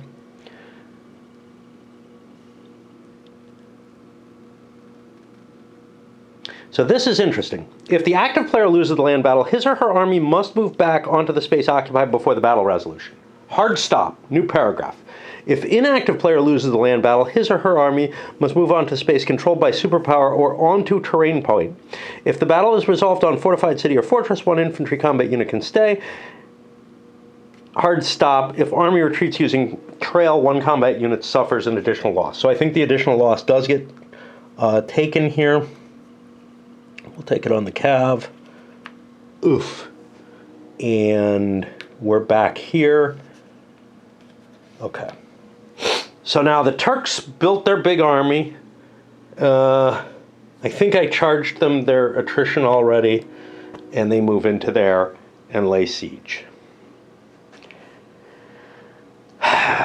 Now back to the actual Austrians' turn. Now, they couldn't have intercepted across the trail. They're facing a much larger army. I don't know what I can do. I was hoping to win the game with them this turn. That's not going to happen. I was also hoping to not, have an explosion and a tantrum this turn. That wasn't avoidable either, apparently. They're going to play this lifting the siege. Besieging army must immediately stop the siege and move one space in the direction of the nearest friendly space. Doesn't say anything about attrition, and it's only during normal movement that attrition appears to apply. It doesn't apply during withdrawals and such not. But that uses up my play for the Austrians. However, the Turks don't have much of a hand. This is the whole thing. They might be able to move in here. Oh shit, they should have fought a battle too. Fuck me. What the hell? Alright, so we put this card back here, and we go back and fight a battle against. But he may have cleared things for them. Okay, so the Turks now have 2, 4, 6, 8, 10, 12, 14, 15, 16, 17, 18... 27 strength points. Now, the chart only goes to 18, and there's no bonuses for having a bigger army, except you can take more losses. But what am I going to do with it in Istanbul, right? I have one leader. So I'm top of chart there. He's at 2. We're at a 2. Okay. As the Habsburgs, I would really, really like to see the Ottomans beaten up here. I could play a Commander's Disease. That would drop him to a 1, which makes him fucking useless. But honestly, he's close enough. It doesn't really hurt his cards at all. Okay. So, what was I going to use that 2 for? Lifting the siege. Yeah, I don't know if I'm going to do that anymore. All right. 3 on 2 doesn't do shit. 8, the die rolls are high enough. All the way on this chart, that's going to do 5 hits. 1, 2, 3, 4, 5. I'll put this to the side because it's at war here. I guess these guys will be here again. There's no indication of who makes the decision for them, but whoever it is, as long as it's not the Ottomans, they probably want that unit withdrawn from there, although I'm not sure. And the only other friendly space is to here, so that will be its only legitimate retreat. There's not going to be any war experience for this, and we're good. Okay. Now, we play the lifting the siege and force them back. And yeah, the Turks are going to have one remaining card to drive the Austrians off, which they must play. It's a special card, so they can't kind of, if it's legal, withhold the card temporarily with the intention of coming in with it. We don't know if that's allowed or not because the rules aren't specific enough about that. But yeah, we don't know. But if it is allowed, and I'm assuming it is, the Ottomans could hold that card and come in on an attack. On the other hand, they can intercept into that space no matter what. So, you know, if the Austrians play to move into here and the Turks intercept while they have this card, they could actually win the siege. So the Austrians probably don't want to play to move into here on their next turn. Anyway, that puts me to the Poles, who are in a kind of tricky situation, aren't they? I would think they want to continue the siege, but they've got an army on each side of them that they need to kind of deal with at some point soon. And the distribution of cards, in this case, almost all 3-point cards. Damn, man. I have this thunderous charge, which is impressive. At least one hussars with a manpower rating of 2. I don't know, what are they? Maybe they're these. Maybe they're these. If they're these guys, I don't have them. Oops, that was stupid. And I can't consolidate without moving, but maybe I'll get a chance to. But yeah, I've got a ton of 3-pointers. Now,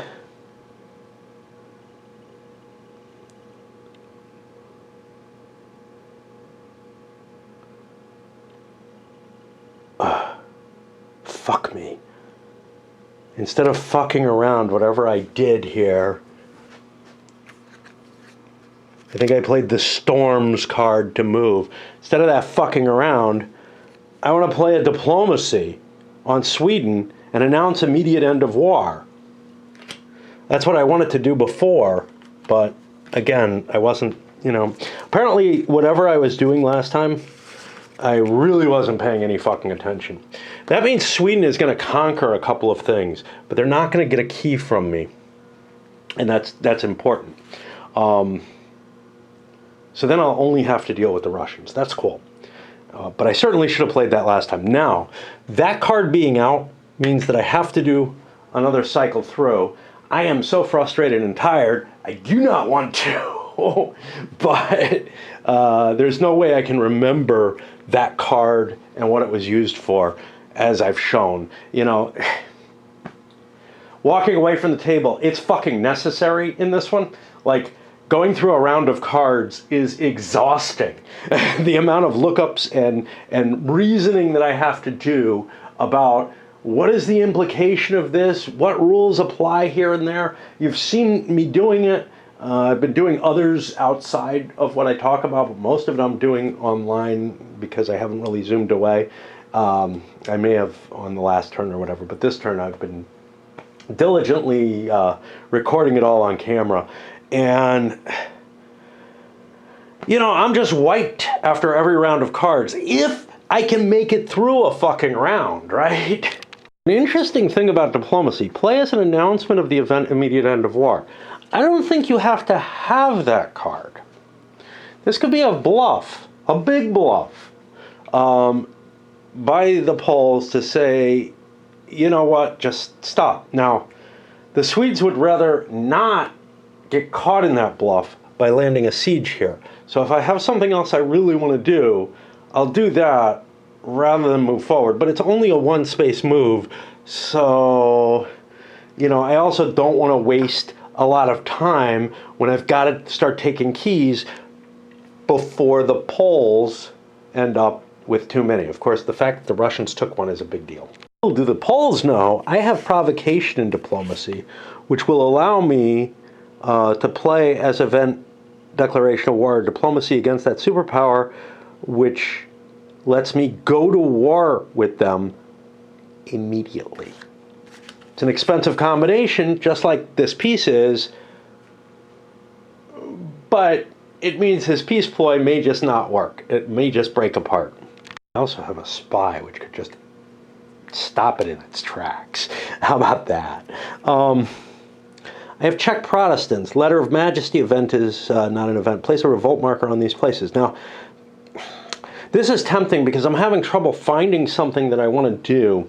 But, you know, I think I'm just going to go forward with the siege because I don't need the provocation diplomacy combination. I have the spy. I can prevent the war from ending. I could have prevented the declaration, but let the Poles waste 2 cards instead of 1, right?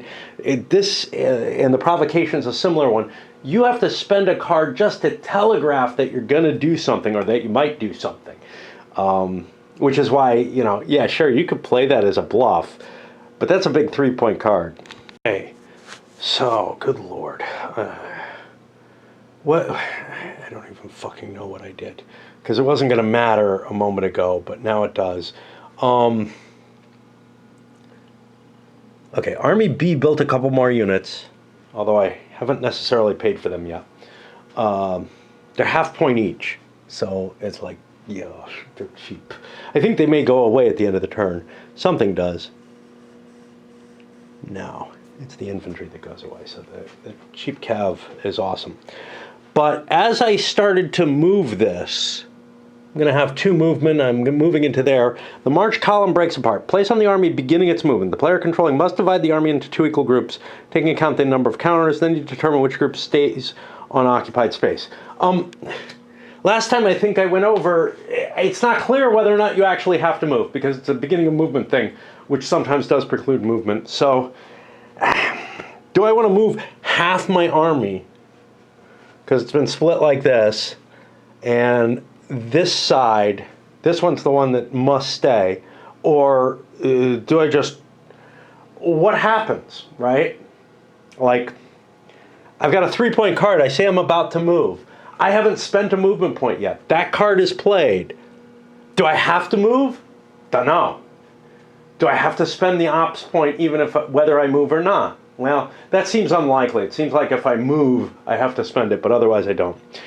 Since last time I allowed the person to just kind of ignore it and not use the point, it became a, hey, you didn't move. Did attrition get spent? Dunno. Should it be spent if you didn't move? Dunno. None of that do I know. There we go. So now I've got 3 points to spend. These go back. 3 points is a lot, so I can do something with 3 points. Can I not? I can move the Cossacks' control.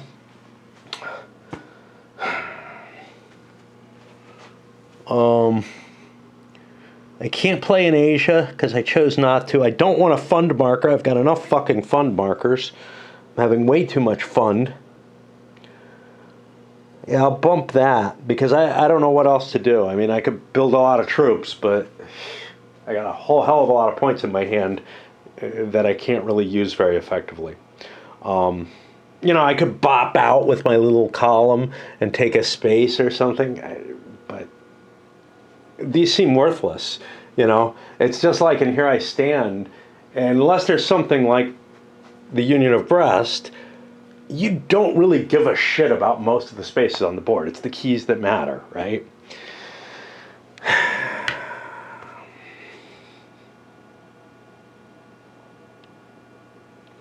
Why didn't he intercept last time? Well, that was complicated last time, wasn't it? No, the Austrians played some other fucking thing, right? They played lifting the siege to force him back, so they didn't actually get to. So yeah, actually the Ottomans have to play that card, and I don't know what the hell they're going to do with it. It is, the Sultan grows in power. My domestic policy is as high as it can be, but if I choose to use it as points, Murad is going to get unwell. And that means I can't preserve a card, no problem. Funds limit is 2, no problem. Domestic policy, no problem. So yeah, I will play that for its points. I don't know what the hell I'm going to do with those points. Because, yeah, I'll move into here and prevent and put it under siege. That's one of them. I still got 2 more. I can't do Tatar invasions because I didn't use it for that, so I'll build me a boat. And now my Sultan flips over, which is not a big deal. I got another one. Yeah, they run through them so quickly, they keep killing them off. At this point, the Sultanate was just, the politics within it and the murders and all that were just so problematic. But that puts the Austrians in a tough place, right? They don't have the kind of army to oust me. And I had the card at the one point. I have the rats. They're not going to help me, just like they weren't going to help me before. So now I'm kind of left with, yeah, I don't know what I can do. Gosh. I could move to here and bring reinforcements down, and maybe I have enough troops to fight then. All these fucking reaction cards, and I really hate reaction cards. I understand the idea of making the game much more interactive, and it's okay to have one or two, especially the battle type cards, but there are so many in this game. Is that your decision making to of what you want to do. You play a card, you get ops points, you start to move a unit, you have a plan in mind. Now, not only, was your plan just kind of foiled, it's not always that. It's like, well, now maybe you have less points than you thought you did, or, whatever. You may have to rethink what you're going to do. So it's not the same kind of, I can just look at my stuff and figure out what I'm going to do. So my plan here is to go 1, 2, 3. Now, luckily the Turks have no cards to foil me, and I don't think anybody else really does either. What is this? This is part of this country, so I can't take it. This is part of nothing, which is why I took it. Okay, I want to move this in first, or do I want to move this in first? Good question.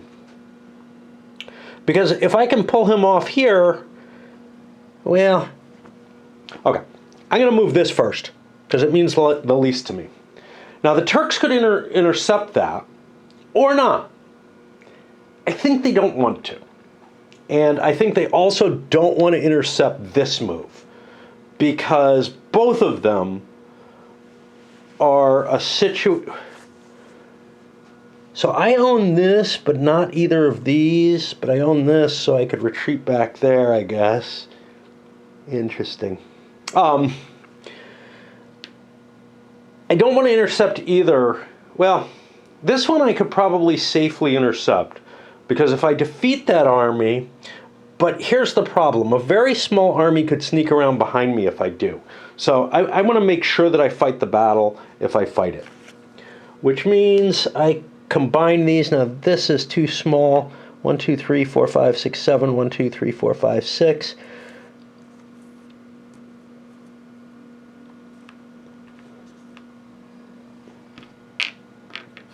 And we got one force here. Yeah, telling ownership of stuff, where, hey, I own this stuff because of the minor country, fine. But this minor country I have a flag on, so I don't own either of these two spaces. But that's all okay. I have places I'm allowed to retreat to that I own. I'm not quite sure about the retreat rules. Something tells me something bad happens if I don't have a retreat path. But I don't know if it's elimination or if I take a hit. And so I look here. If active player loses the land battle, he must move back to the space occupied. Nothing about having to control the space. If the inactive player loses the land battle, he must move to a space controlled by the superpower or onto a terrain point.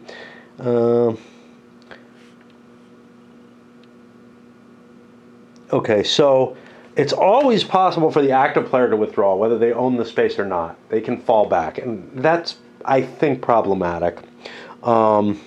Unless there's something that I have missed about being able to move, like some of the World War I type point-to-point games have things, for good reason, where you can't move from a space unless you can't move into an uncontrolled space from another uncontrolled space, right? But this doesn't feel like it has that. Now, somewhere or another, there's rules for controlling a space, which is somewhere. I mean, the point cost is listed up here, right? Control of the city, 6938. Yeah. So that's the good thing about this. That little chart and a couple of other places have good things. The control of the city has changed. An operation point is placed. Yeah. I don't remember anything that says that you can't advance out of an uncontrolled space. That you have to take control of the space, and it would make sense in the period. However, it is a little weird that the attacker pays no penalty whatsoever for coming out of an uncontrolled space and having to retreat back into it, whereas the defender will not be allowed to retreat unless they have a controlled space they can fall back to. Yeah. So, where the hell am I? I think the Austrians spent their card and moved. And now it's the Poles. We knew the Poles basically lose their turn. They play the immediate end of war. The Swedes have a spy, prevent it from happening. Boom, war's still on. We're on to the next set of round of cards. If I'm going to go to sleep, I had better leave this alone for a little bit. I've got an interview in like 3 or 4 hours. And my intention was, to wake up about an hour before it instead of to get 2 hours of sleep, 3 hours of sleep, and then be really, really tired for it. On the other hand, me being really tired is actually kind of advantageous for some reason. Somehow, I'm stupider, and I think that helps. Somehow, like, I get my points across more clearly when I'm really, really tired. Gustavus manages to take Riga. Now, in the siege. Not too hard, but he took damage, which is actually unlikely. He's so good. I seem to remember some special rule having to do with him. I don't know what it was. Something about, like, he can die more easily or something. Or get injured. I don't recall. I don't see it. Looking for it in the scenario rules, which are really just part of the regular rules. I don't know. The optional rules here. I kind of forgot about these that I was doing them. One of the interesting ones is that the Polish troops are, well, the Polish light cav, which may or may not be the Hussars, get a combat value of 1 in their own pink area. Now, I'm not in the pink area yet. Nobody's fought in it, so that's fine. But this one, the Polish-Lithuanian Commonwealth will gain 1 victory point if they control the Cossacks. Now, I registered the Cossacks back on turn 1. And therefore, I think I've had control all throughout, which means they will have 3 more victory points. This is kind of important because while they start in a position where it's very easy for them to win the game automatically, it may not be so easy for them to win a victory point game. So that might be a kind of a nice balancing factor for them. Of course, they have the Union of Brest they can play with as well. So it's basically like 2 places where they can pump points to. But the Union in Brest is harder to get victory points on. You get 1 victory point for every 2 spaces you convert. Each of those costs you like 5 DP, which you can get for free off the plus cards. But there aren't a lot of plus cards. And if you don't get them for free, they're going to cost you an operation each. Of course, this might be getting you a victory point for, paying several 3-point cards, but I thought Cossack control was pretty important anyway, although I'm not so sure anymore, other than for the victory points. What it's worth. Sleep failed me, so I'm doing another round. I got about an hour and a half until my interview, so I'll do this, then start prepping for it. Russians moved up to here. Turks, no move. Habsburgs, so close to victory. Do I have any other way to do this other than attacking the huge Turkish army? Because I only have 2, 4, 5, 6, 7, 8 strength points, right? Which puts me on this column. Make it 7 if I combine them. That puts me on this. They're going to be over here. The maximum hit I can get is the minimum that the Turks can get. Now, I have...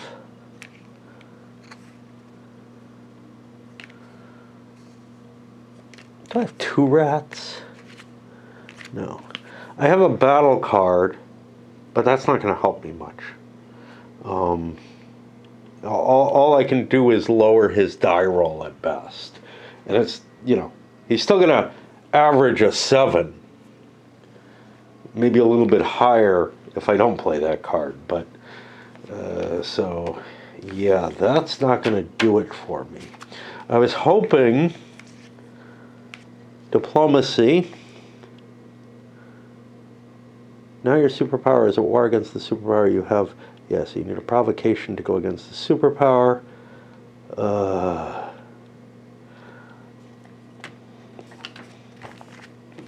I guess I could play it to join the minor state here, but that's not my goal. And I don't have a way of extending the war. I don't have a way of declaring war on someone else. I'm looking to see, I mean, I guess I could march up and try to take Stettin, but that's a long fucking walk. And I don't know what the impacts of that are. I think only Berlin is a problem if I go grab it.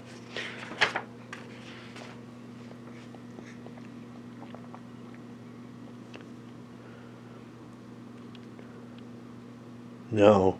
So, this is weird. If player controlling the Holy Roman Empire is at war against Brandenburg and captures other cities and or fortified city Stettin, well, as far as I'm concerned, I can attack Stettin without being at war with Berlin. Now, that would be hard to do, right? But I could come up through here and attack it, so...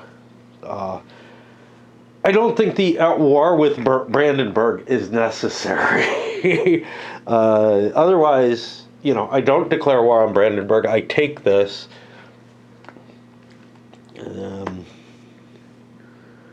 That, to me, that's the same violation. So, yeah.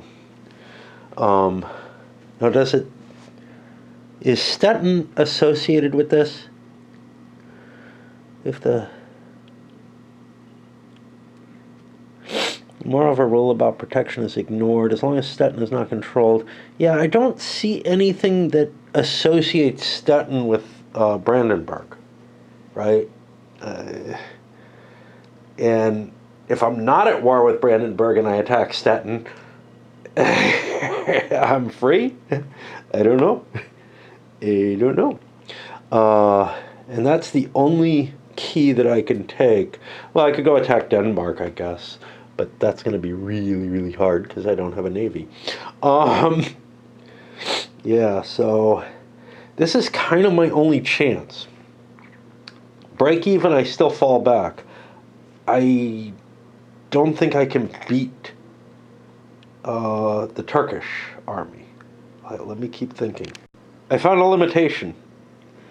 For sieges, I don't think for assaults.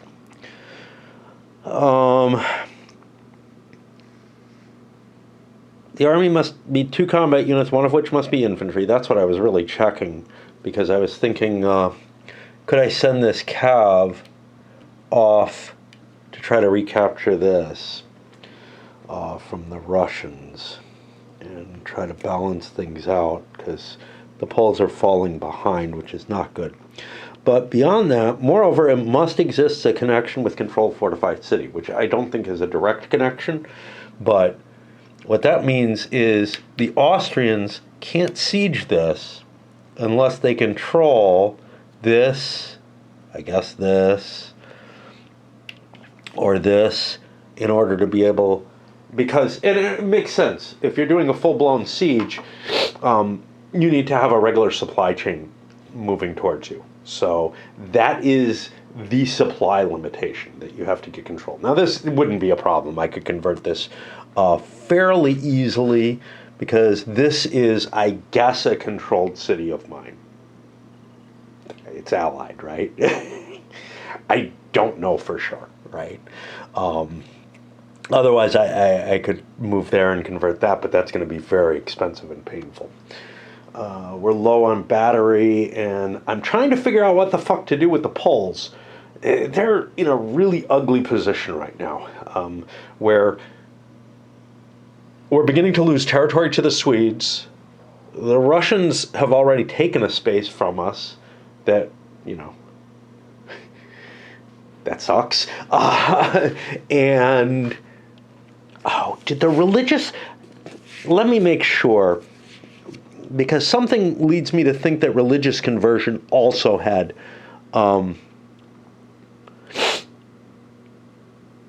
that same kind of, you have to have a connection going back. But I'm not seeing it. I don't think so. Conversion procedure, I don't see anything in there, and I think... See, that got converted automatically. You don't normally convert things automatically. You roll dice and things move around. It's a different mechanism, but one that allows you to spend less points, so you don't have to spend the 5 per to convert each space. So they capture the lightly defended Pskov, build some additional force here, some additional cav, to go with their infantry and start moving it down. I don't just want to siege this. I've got to clear that problem as well. So I've got sort of this, multiple problems. Now, those registered Cossacks, as far as I know, they keep me control of the Cossacks every turn. I no longer have to pay for them, which means lots of cheap victory points. I'm going to be getting them every turn until the Russians take them from me, I guess. I got to look at the Cossacks rules again to make sure I understand that. It's just not gelling in my mind. And these rules are worse than EU's. Much smaller, but worse.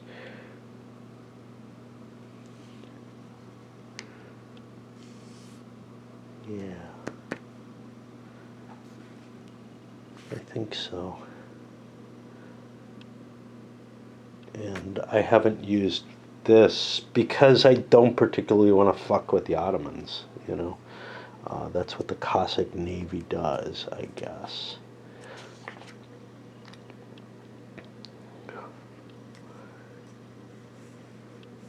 Okay. Yeah. I don't even know what I'm looking up anymore. All right. That's it for now. I've got to start preparing and get breakfast and stuff. Highly interactive nature of card-playing type games, CDGs, makes it much, much harder to sort of sit back and drink the whole thing in, right? I'm constantly doing an action, trying to puzzle out my card plays and whatnot, as opposed to really just figuring out my strategy, moving my pieces. Compare this to EU, where, much, much more complicated game. But in EU, I fill out all my economic sheets, I deal with that, I build my troops, I figure out my diplomacy for the 5-year turn, which is also problematic, right? I can only declare war once every 5 years in that game, which is just as bad as every 10. And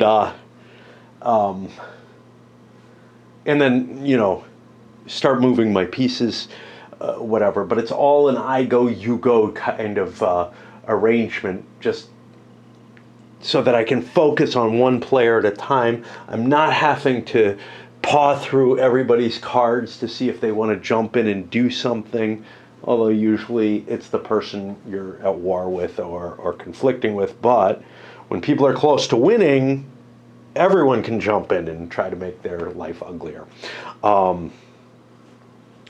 And I also feel like I just, in that kind of game, I have more time to reflect on the game and kind of look at what's happening. Now, I tried doing that here right after the turn and kind of enjoy it, but I'm usually walking away so frustrated because I'm so busy dealing with all these cards and everything. And now, if you compare that to playing opposed, you don't get to reflect. At least I don't, right? You're just playing the game. It doesn't matter whether it's a CDG or a regular game. And it's one reason I don't mind CDGs as much opposed, because the experience is not as much fun as the game experience. There are other factors to playing a game opposed, obviously. The competition element, the social element, all of that comes in, and that's different. But in terms of reflecting on the game and sort of getting an understanding of it and everything, it's much, much harder with the card-based games. Now, with a very simple game like Here I Stand or Sword of Rome, that's not too much pain. It flows pretty easily. With one where you have to dig into the rules every few cards played, and you have questions and all this, and there's so much Chromie type stuff in it, like this game, it feels like it's sort of a mishmash between the two. It didn't go with. Sword of Rome is very, very simple, right? Here I Stand, not so much. There's a couple of different mechanisms, but basically you learn those mechanisms for the countries that deal in them. So like religion works between a couple of players, military works between the rest of the players for the most part. And they just become a pattern. There's not a whole hell of a lot of this, special rules about all these different little countries and everything, and how each nation. So, something like this I can deal with. Something like the Cossacks Control, which has multiple players playing around with it and everything, that's a lot harder to cope with and internalize. And I'm not finding, like, maybe I ignored certain things in Here I Stand early on, but it didn't really ruin the game to ignore them. It became more of a, I could have done that, rather than, oh shit, I had to do this, like with the paying for the Cossacks every turn or whatever. It feels like the decisions in this and everything are all making it more of a burden. So, yeah, I'm going into personal life stuff again. Interview went really easily, very, very light screen, but me being awake during the day means that I'm incredibly tired, and like I should take my shopping or do my laundry. The latter being much, much easier, but I have a real interview tomorrow now from that. To the game, though. Swedes. So with the Swedes, I'm thinking, well, I want to move forward. I looked at some of my options. I can probably start capturing things down to Königsberg, and not too big a problem. But I think about the siege situation. And remember, in the siege, it says, we just looked at this, but that the army must have a connection with a controlled fortified city. Okay. Connection is not defined anywhere. And we had a problem with this before, like I was mentioning. Well, probably not a direct connection, because that would make most cities incapable of being sieged, right? I don't know if there are any that are adjacent to each other. Well, Istanbul is adjacent to Bucharest. But there really aren't a lot, right? We got one here between Berlin and now I can't remember who that is, Stettin. So it had to include indirect connections. But there's the question of, can that be overseas? And this is a big deal because there's no reason for the Swedes to spend movement points grabbing the intermediate territories if they can just walk 1, 2, 3, set up the siege here and start it, right? Might as well. Makes sense if naval movement also, especially since the Swedes could not siege anything. They could not have sieged this without that role. Because their own territory, their own one city, fortified city that they own, is not connected by land to anything. So we've got to assume that you can make a sea connection from ports. Ports are, I don't know if they're actually defined. You would think they would be.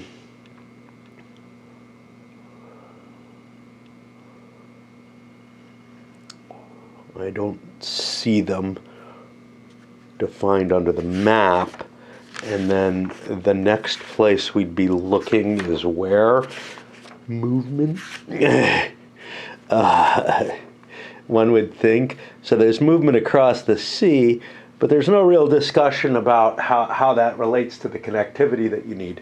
Now, common sense, though, says it has to be allowed, which means the Swedes, because they're running off the Baltic Sea, do not need to run a contiguous connection of controlled locations. Also, connection is not defined, so like it's not like what you'd expect it to say is connected by a series of controlled cities or something along that line, because remember, these things are cities. But without any definitions, without any clarity in terms of what they're trying to express, the game is all about figuring out, what the hell they mean. And there could be different interpretations of it. Now, for the Russians, the question is, do I want to take on the big Polish beast? I'm kind of lucky right now. This is the only leader they have. He's not very good. He's as bad as the Russian leader. However, and we both have huge armies, so we'll be on this column, right? Except the Poles have 2 columns to the right. They could have a much smaller army and still be up on this column because they get 2 shifts to the right. But the Russians have 2 shifts to the left, which means they're at a significant disadvantage in any battle. That means I'd be entering a fight, and yes, I have a battle card that's going to give me an extra point to one of my dice. I have another one that could weaken the commander for the Poles, but that doesn't do much. Dropping a 2 to a 1, it might be important, but it probably isn't. But I'm looking at the possibility of losing a battle rather heavily if I go march up there. Now, I'm not so much worried about the casualties, but I am worried about, there's a couple of things. One, I could improve the military capability, I guess, of the Swedes, although I don't know if overinvestment applies to something like this, because the Swedes are already at the maximum, so their marker can't move any further to the right.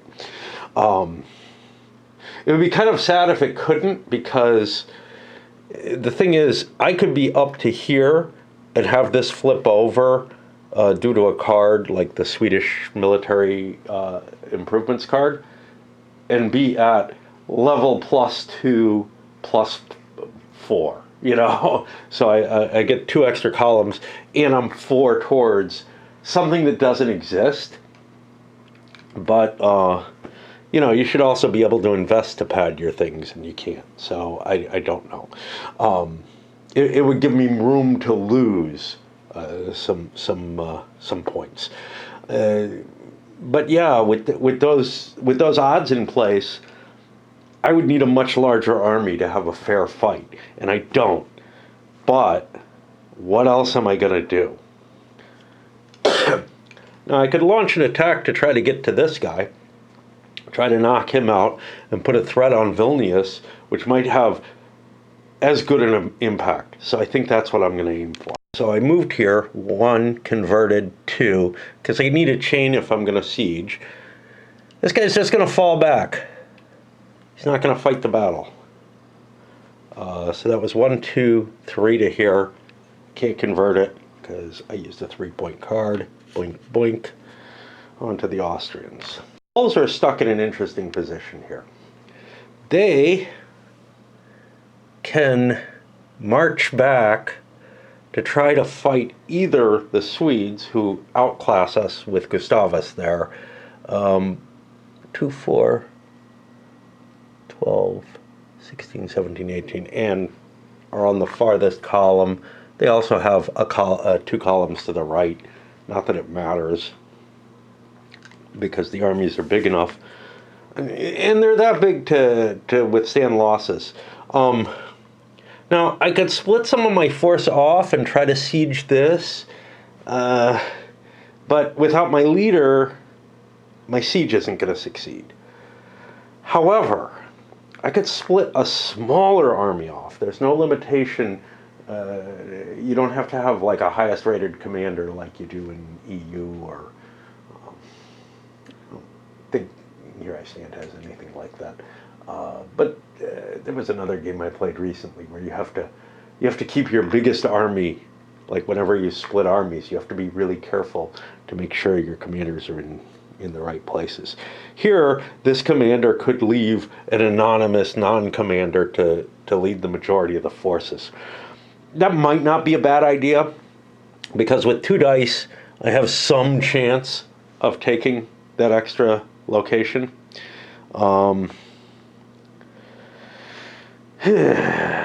And my army's big enough.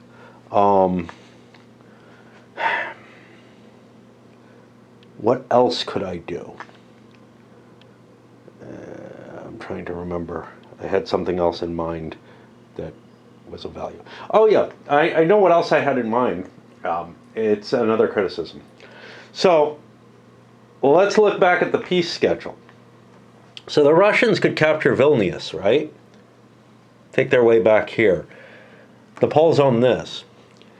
I could give the Poles a victory point and whatever I have to give for, well, no. I could give the Poles a victory point to get this back and still have Vilnius. I could surrender and capture territory and basically lose nothing, get my territory back and capture this. Oh boy, does that make me unhappy. I haven't thought through all the implications of that, but the peace mechanism in this game does not work. It just does not work. It's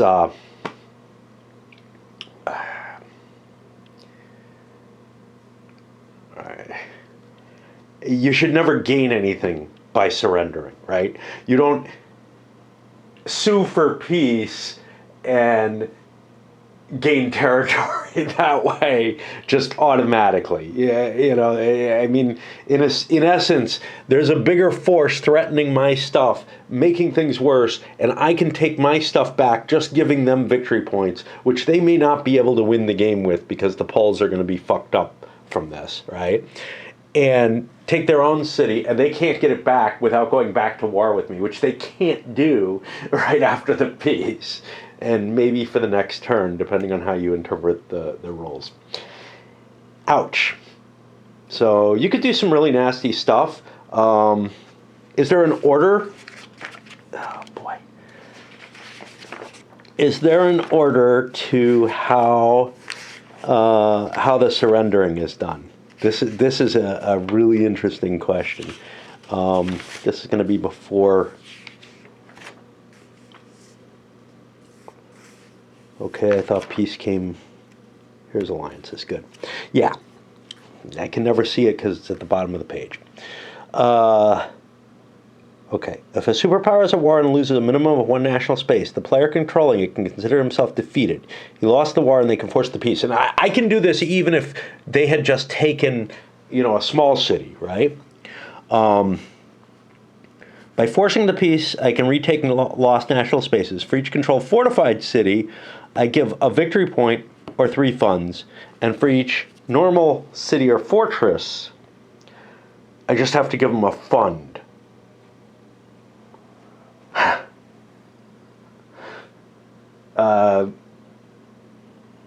And I don't even have to, right? Like, if somebody had just taken a small piece of my land and I've taken a bunch of theirs, I can force a peace on them. As long as they're on my national territory. And that could be for a long time, right? That could be stuff they captured in a previous war that I'm able to sue for peace and force them into a situation where they cannot take back the territories that I've captured. Say I capture Vilnius and Warsaw, I can grab those. There's nothing they can do. Now, there is no ordering on here. I would assume the ordering falls to the default order here, which means that, if both countries are in that position, Russia will always have the advantage to be able to grab Polish territory and just choose to or choose not to buy back any territory they lost. And that it's not reasonable. It's not reasonable. There's something very wrong with that mechanism. Just as a note, the Austrians built a unit and took some increase in their military. The Poles decided to run back. Now, I could intercept here, but again, I don't know if I want to fight that battle. I'd rather see the Poles fight the Swedes. If they push against me, fine, whatever. But they seem to want to be hi-ho-diddle up the middle because mainly they don't have a lot of cards. Now, they have 3 cards. The Russians have, I think, like 5. But 2 of the Polish cards are ones that if I play them, very bad things happen to me. Basically, they have to be played for no effect. So at least here I'm kind of defending my center. Gustavus just took Danzig. He gets his key there, but there was not a key there or a fortified city marker there. There was one of these little guys because there's some sort of special rule that says Poland doesn't put a fortified city marker there. This is Königsberg. I can find it in the setup where it's listed, which is here against this. Okay. I don't remember where the special rule is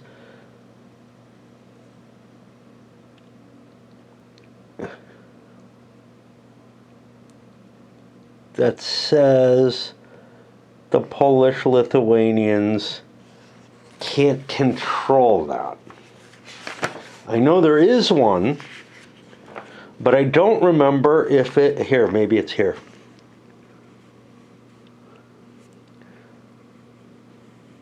No.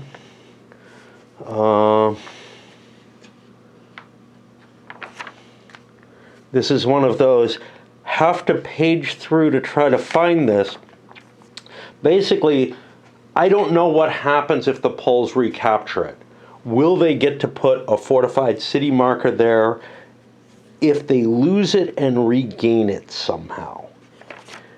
And for the life of me, I have no fucking idea where the rule that says anything about it. I remember it being kind of in question. And what is this? Crisis and collapse? No.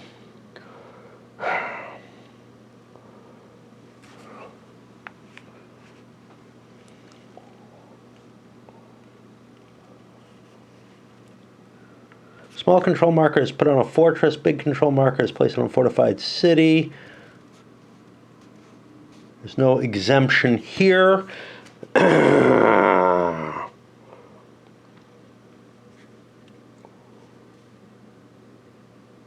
If Danzig is controlled by any superpower, the space should be treated as a fortified city. I guess that means you get a key marker there. Now, Poland controls Danzig. Oh, fuck. Because I should have a pile of funds, according to this optional rule, that I was planning on playing with, but I thought it only applied once someone took Danzig. But apparently you do start with it, which means Poland would have been getting more cash. I will start doing that from now on.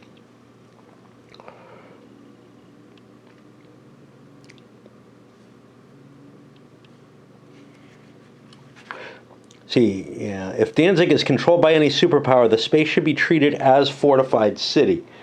Well, it is controlled to begin with. But the city only formally was subjected to the Polish-Lithuanian. So, my feeling is that the Poles don't actually control it for that optional rule.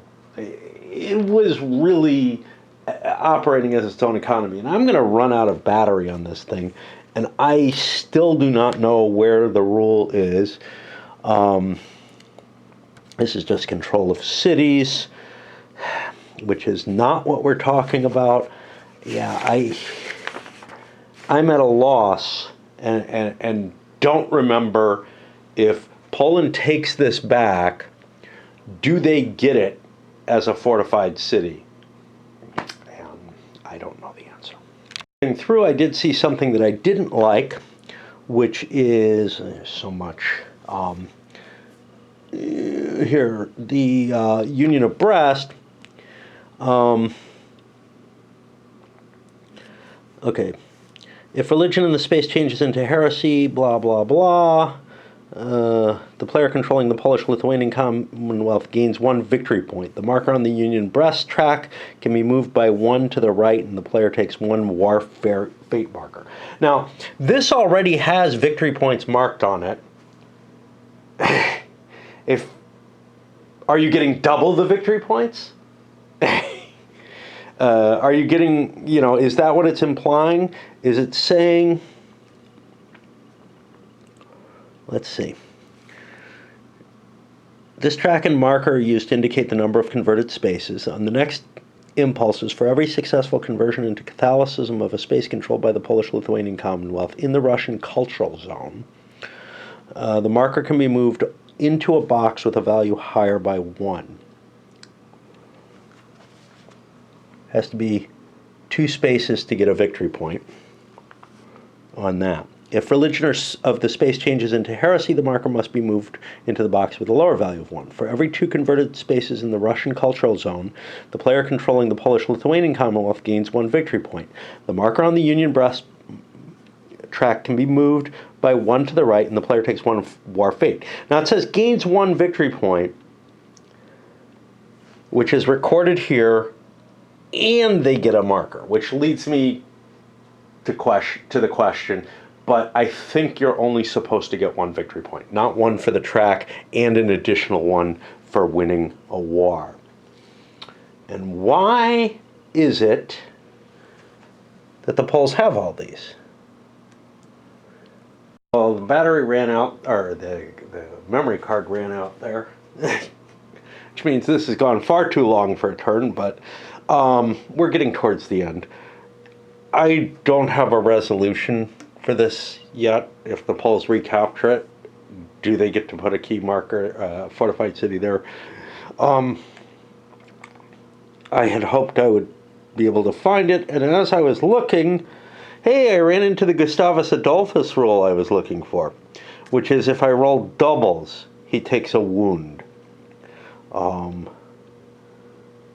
where the counter must be moved on to Stockholm and the ruler's card is flipped. Now, problem with that is the counter is this, which which is an army indication, a stand-in for it. I think only Gustavus would go back. I don't think his whole army would just magically teleport back to Stockholm. Although, who knows, because every 10 years there is a magic teleportation that happens, right? Everything goes back to the capital except maybe one army if you choose. All right, I'm going to keep flipping through this looking for the Danzig rule, but I know it's in here. I know that there's, some little sentence or semi-paragraph or something somewhere in this rule book or the playbook that tells me something about Poland and that Danzig space. However, and not Danzig, Königsberg. However, I don't know that it's definitive. I seem to remember it not being so, and I left it as sort of a, well, I'll worry about it when I get to it, because it's one of those many questions that I had earlier in the game when looking through the rules. So, I just don't know. Moments later, I find it. It is under the additional cards and victory points for fortified cities track. Deep at the bottom of that, player controlling the Polish-Lithuanian Commonwealth cannot place big control markers on Danzig and Königsberg. That does seem definitive to me. Moreover, on Danzig, infantry unit belonging to Polish-Lithuanian Commonwealth cannot be placed as garrison. It is allowed to establish a garrison in Königsberg. Okay?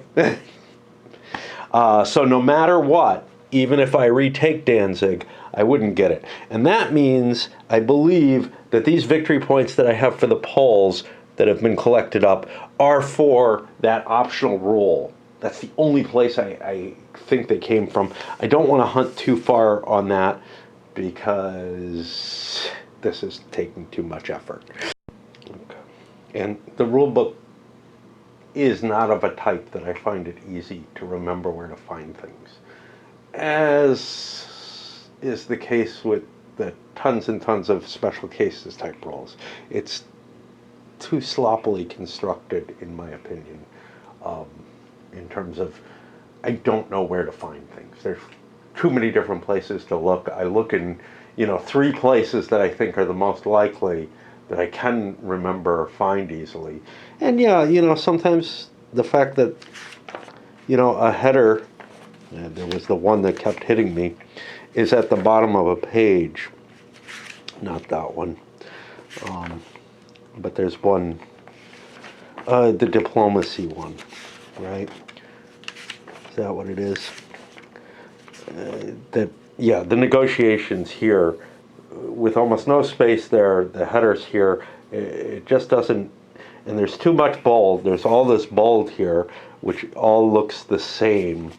You don't want to go too far in terms of distinguishing things, but you want there to be distinguishment between the different levels of headers. But also the levels are not predictable of the numbering, etc., which makes it more difficult, given that there's a sloppiness as to where things are anyway.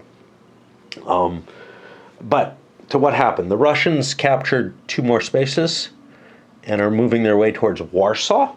They're going to try to take that. They played the bad card for this, which cost them economic. I forgot to move it. Economic DP moves 3 in the bad direction. 1 that's here, 2, 3. So it's back down to start. You can get victory points off your economy if it's strong enough, and funds. I have too many funds, which is kind of the problem. So I actually have lost a space net somehow. Now, then we went to the Austrians, who built more troops and are starting to move this other army down. They're hoping to gather their armies together for a possible attack next turn on that space, where they will have a bigger army in place in territory they control.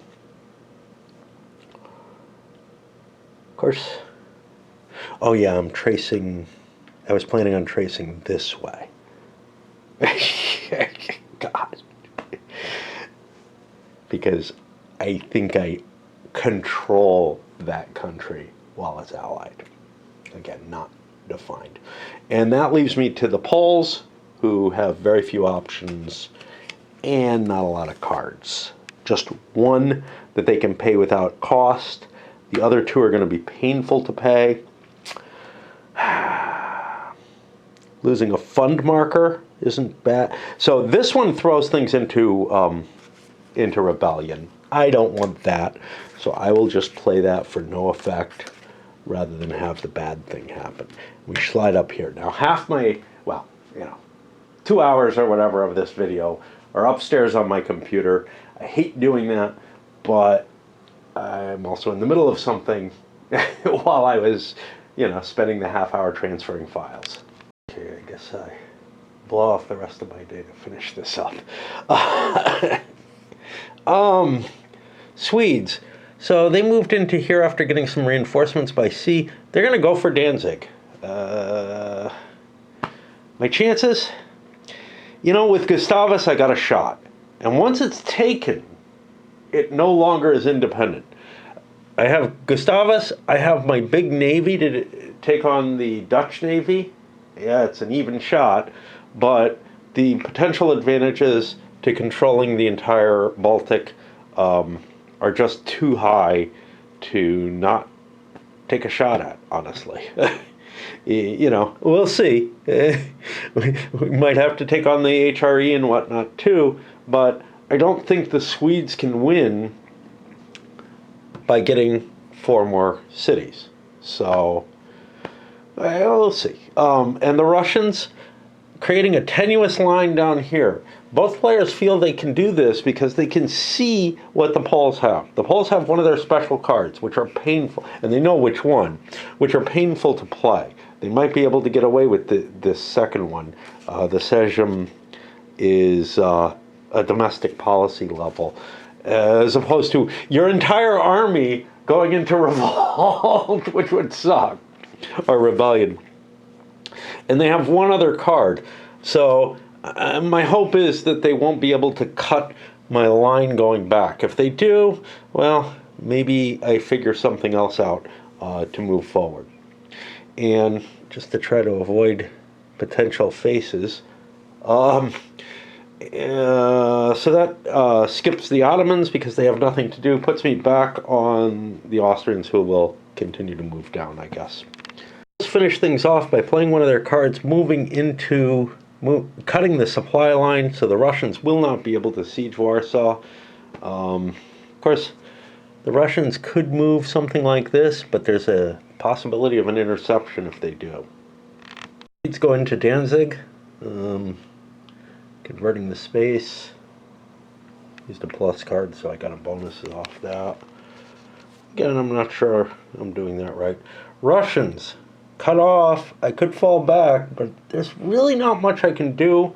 I get to go home for free anyway, so screw that. I might move a space or something to be in a controlled space. Even though it's not connected, I can winter there as far as I remember. Instead, I build garrisons up here. I can't build one down here. I have to move it there because that's not national space.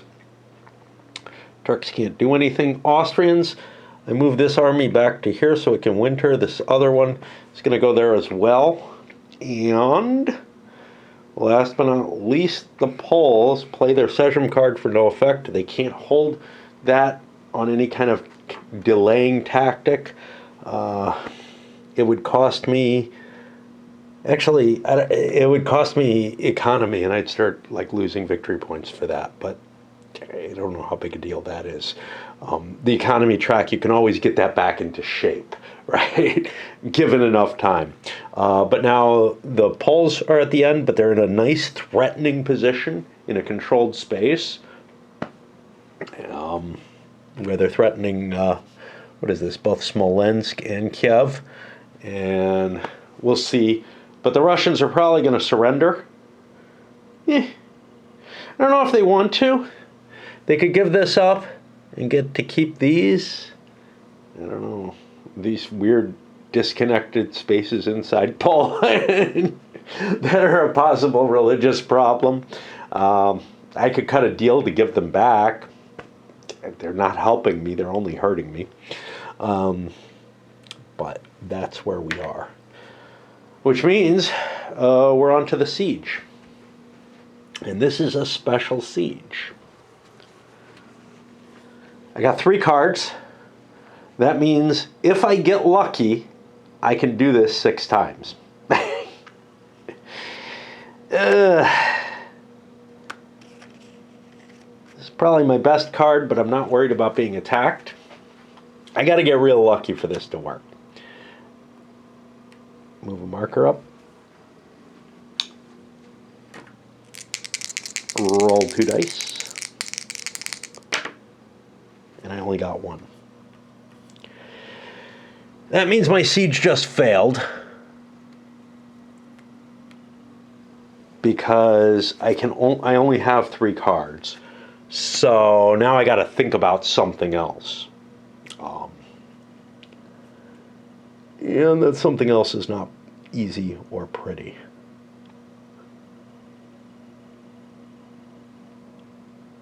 Because I need Danzig to connect down to here, or Warsaw.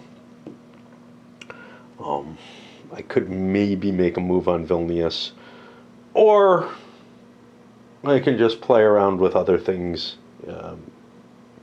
that maybe I'm capable of doing, although I have my economy as strong as it can go. So I don't really know what I can do. I am allowed to hold 3 cards, however, so I could hold both of these and just pass for the rest of the time.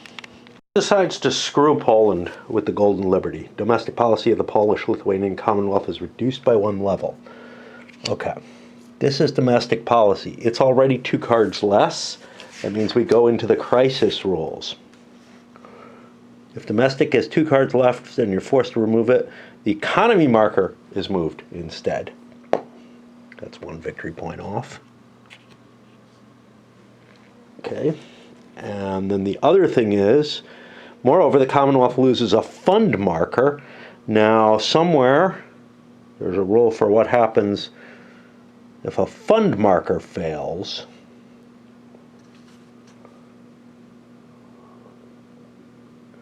If they're both on the lowest possible, combat units are permanently removed. Now this is a little weird. I think it happens only if you're forced to reduce. Although this takes place. And this will reduce the force pool of the nation, which makes it weaker and weaker. I do not see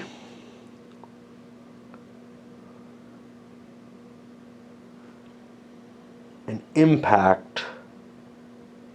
This may not be worth it. Fuck it. It's not worth it. I'm taking a victory point away. That doesn't fucking matter. I don't see anything about the fund having an effect. Losing a fund. Which means I have to get rid of this card. What can I do with a 1-point card? Not much. And that's a problem.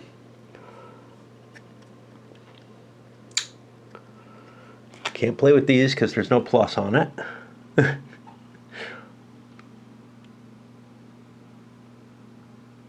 I can plunder. Alright. That sounds like a good option. It's not very impactful, but I have to use the card. So we look for the rules for plunder. which are here somewhere. Somewhere. 6939. Yeah. That's the best thing about this game, is that they have a reference on every single one of those. And they seem to be right. I haven't hit a... Plunder can be conducted only on a space controlled by the other superpower that you're at war with. You must occupy the space. You're allowed to enter it in plunder. Costs an operation effect. All auxiliary markers are removed and a famine is placed on the space. The superpower controlling the space loses an economic development point. Which drops me... No, that shouldn't be a box. And there's a famine now in Warsaw. Now that famine is going to cost another economic development point when it's removed. There might be ways of removing it otherwise. Doesn't do you anything towards supporting your armies, regardless of the fact that that's how Gustavus supplied his army.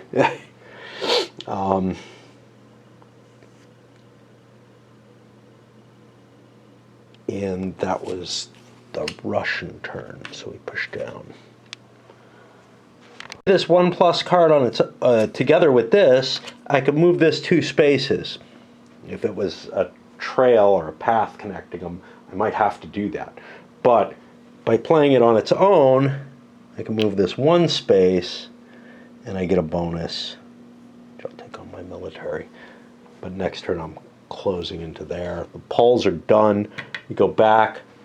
I think the Swedes are passing. I'm allowed to hold 3 cards, so yes, I'll turn them that way to remind me. I think the Russians are passing. I think everybody except the Austrians.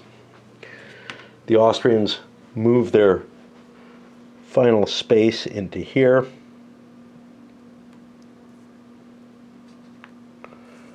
Using their last card instead of holding. They were allowed to hold 2 cards, but I want to get my whole army there for next turn. And now we're done. And it's time for the mechanical aspects of the game, which I believe starts here with the return to the capitals. Pretty much everybody had to go back except for the Austrians, who have positioned themselves there, and the Poles, who are sitting with a force in the middle of Russia. Disintegration of troops happened. The Poles had to pay heavily. They lost a bunch of what I think are the hussars over there. And now we look. There's a revolt.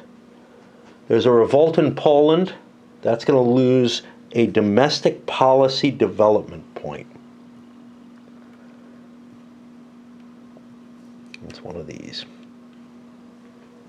Still can't increase it, but I can lose them, and I have a lot of padding because I guess I went up a full level while I was at 4, which, you know, again, it just doesn't seem consistent.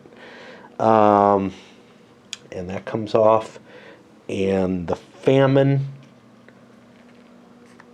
loses me an economic development point. Not a big loss, you know, but you get little enough of those.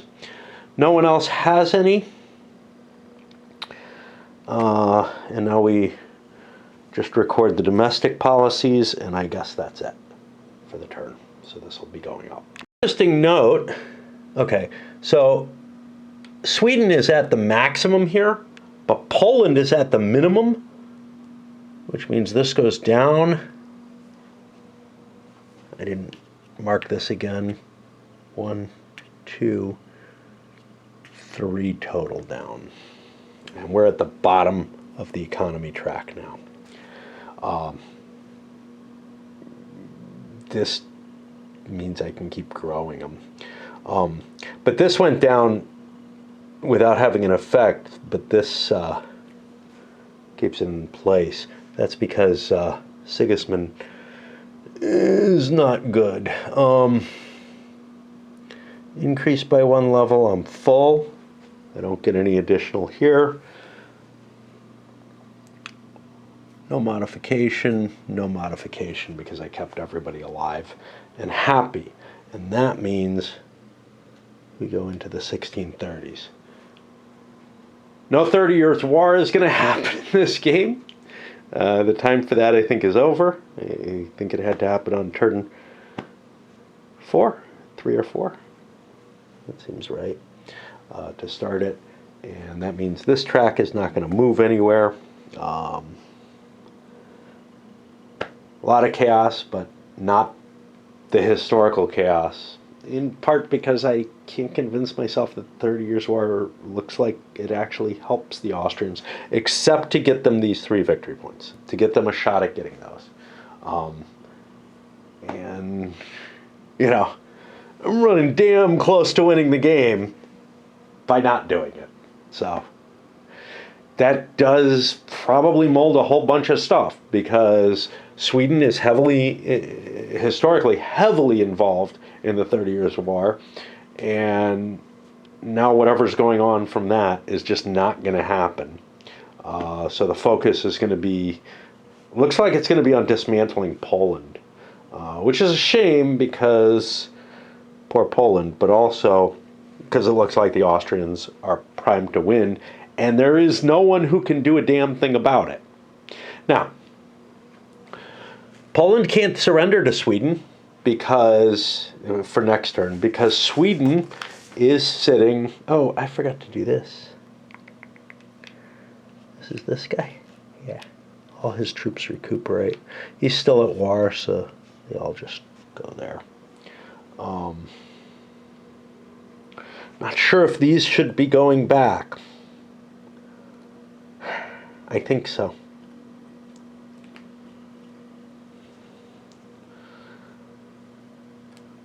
For whatever effect that is. Also, maybe that alliance should be dissolved at this point. Again, it depends on how you want to read the rules. I haven't been dissolving them, so they stay alive. And I don't get rid of the wars, which also might have been. There's at least one of those can be interpreted as it should disappear, but I don't remember which, and I am tired of looking up rules. I keep doing it, and let's see. I don't know what else. Yeah, so, there's no one who can do anything about Austria. Only Poland is in any position where they could intervene in Austria. And poor Poland has gotten so hosed by, being in this war, making the stab for the victory. They didn't get it. Russia goes before them, so Russia will be able to surrender first, if they so desire. It's an interesting question whether they do. I got Kiev out of it. That might be good enough. Buy this back by giving them victory points that aren't going to help them. They get their victory points off the optional rule, right? If they control Danzig and the player controls places event both of these, I get a fund marker. Wait, what? If Polish control. Okay, so this is the one. They were both played as events, so yes, I get a fund marker. I think I haven't been doing that, which has hurt them.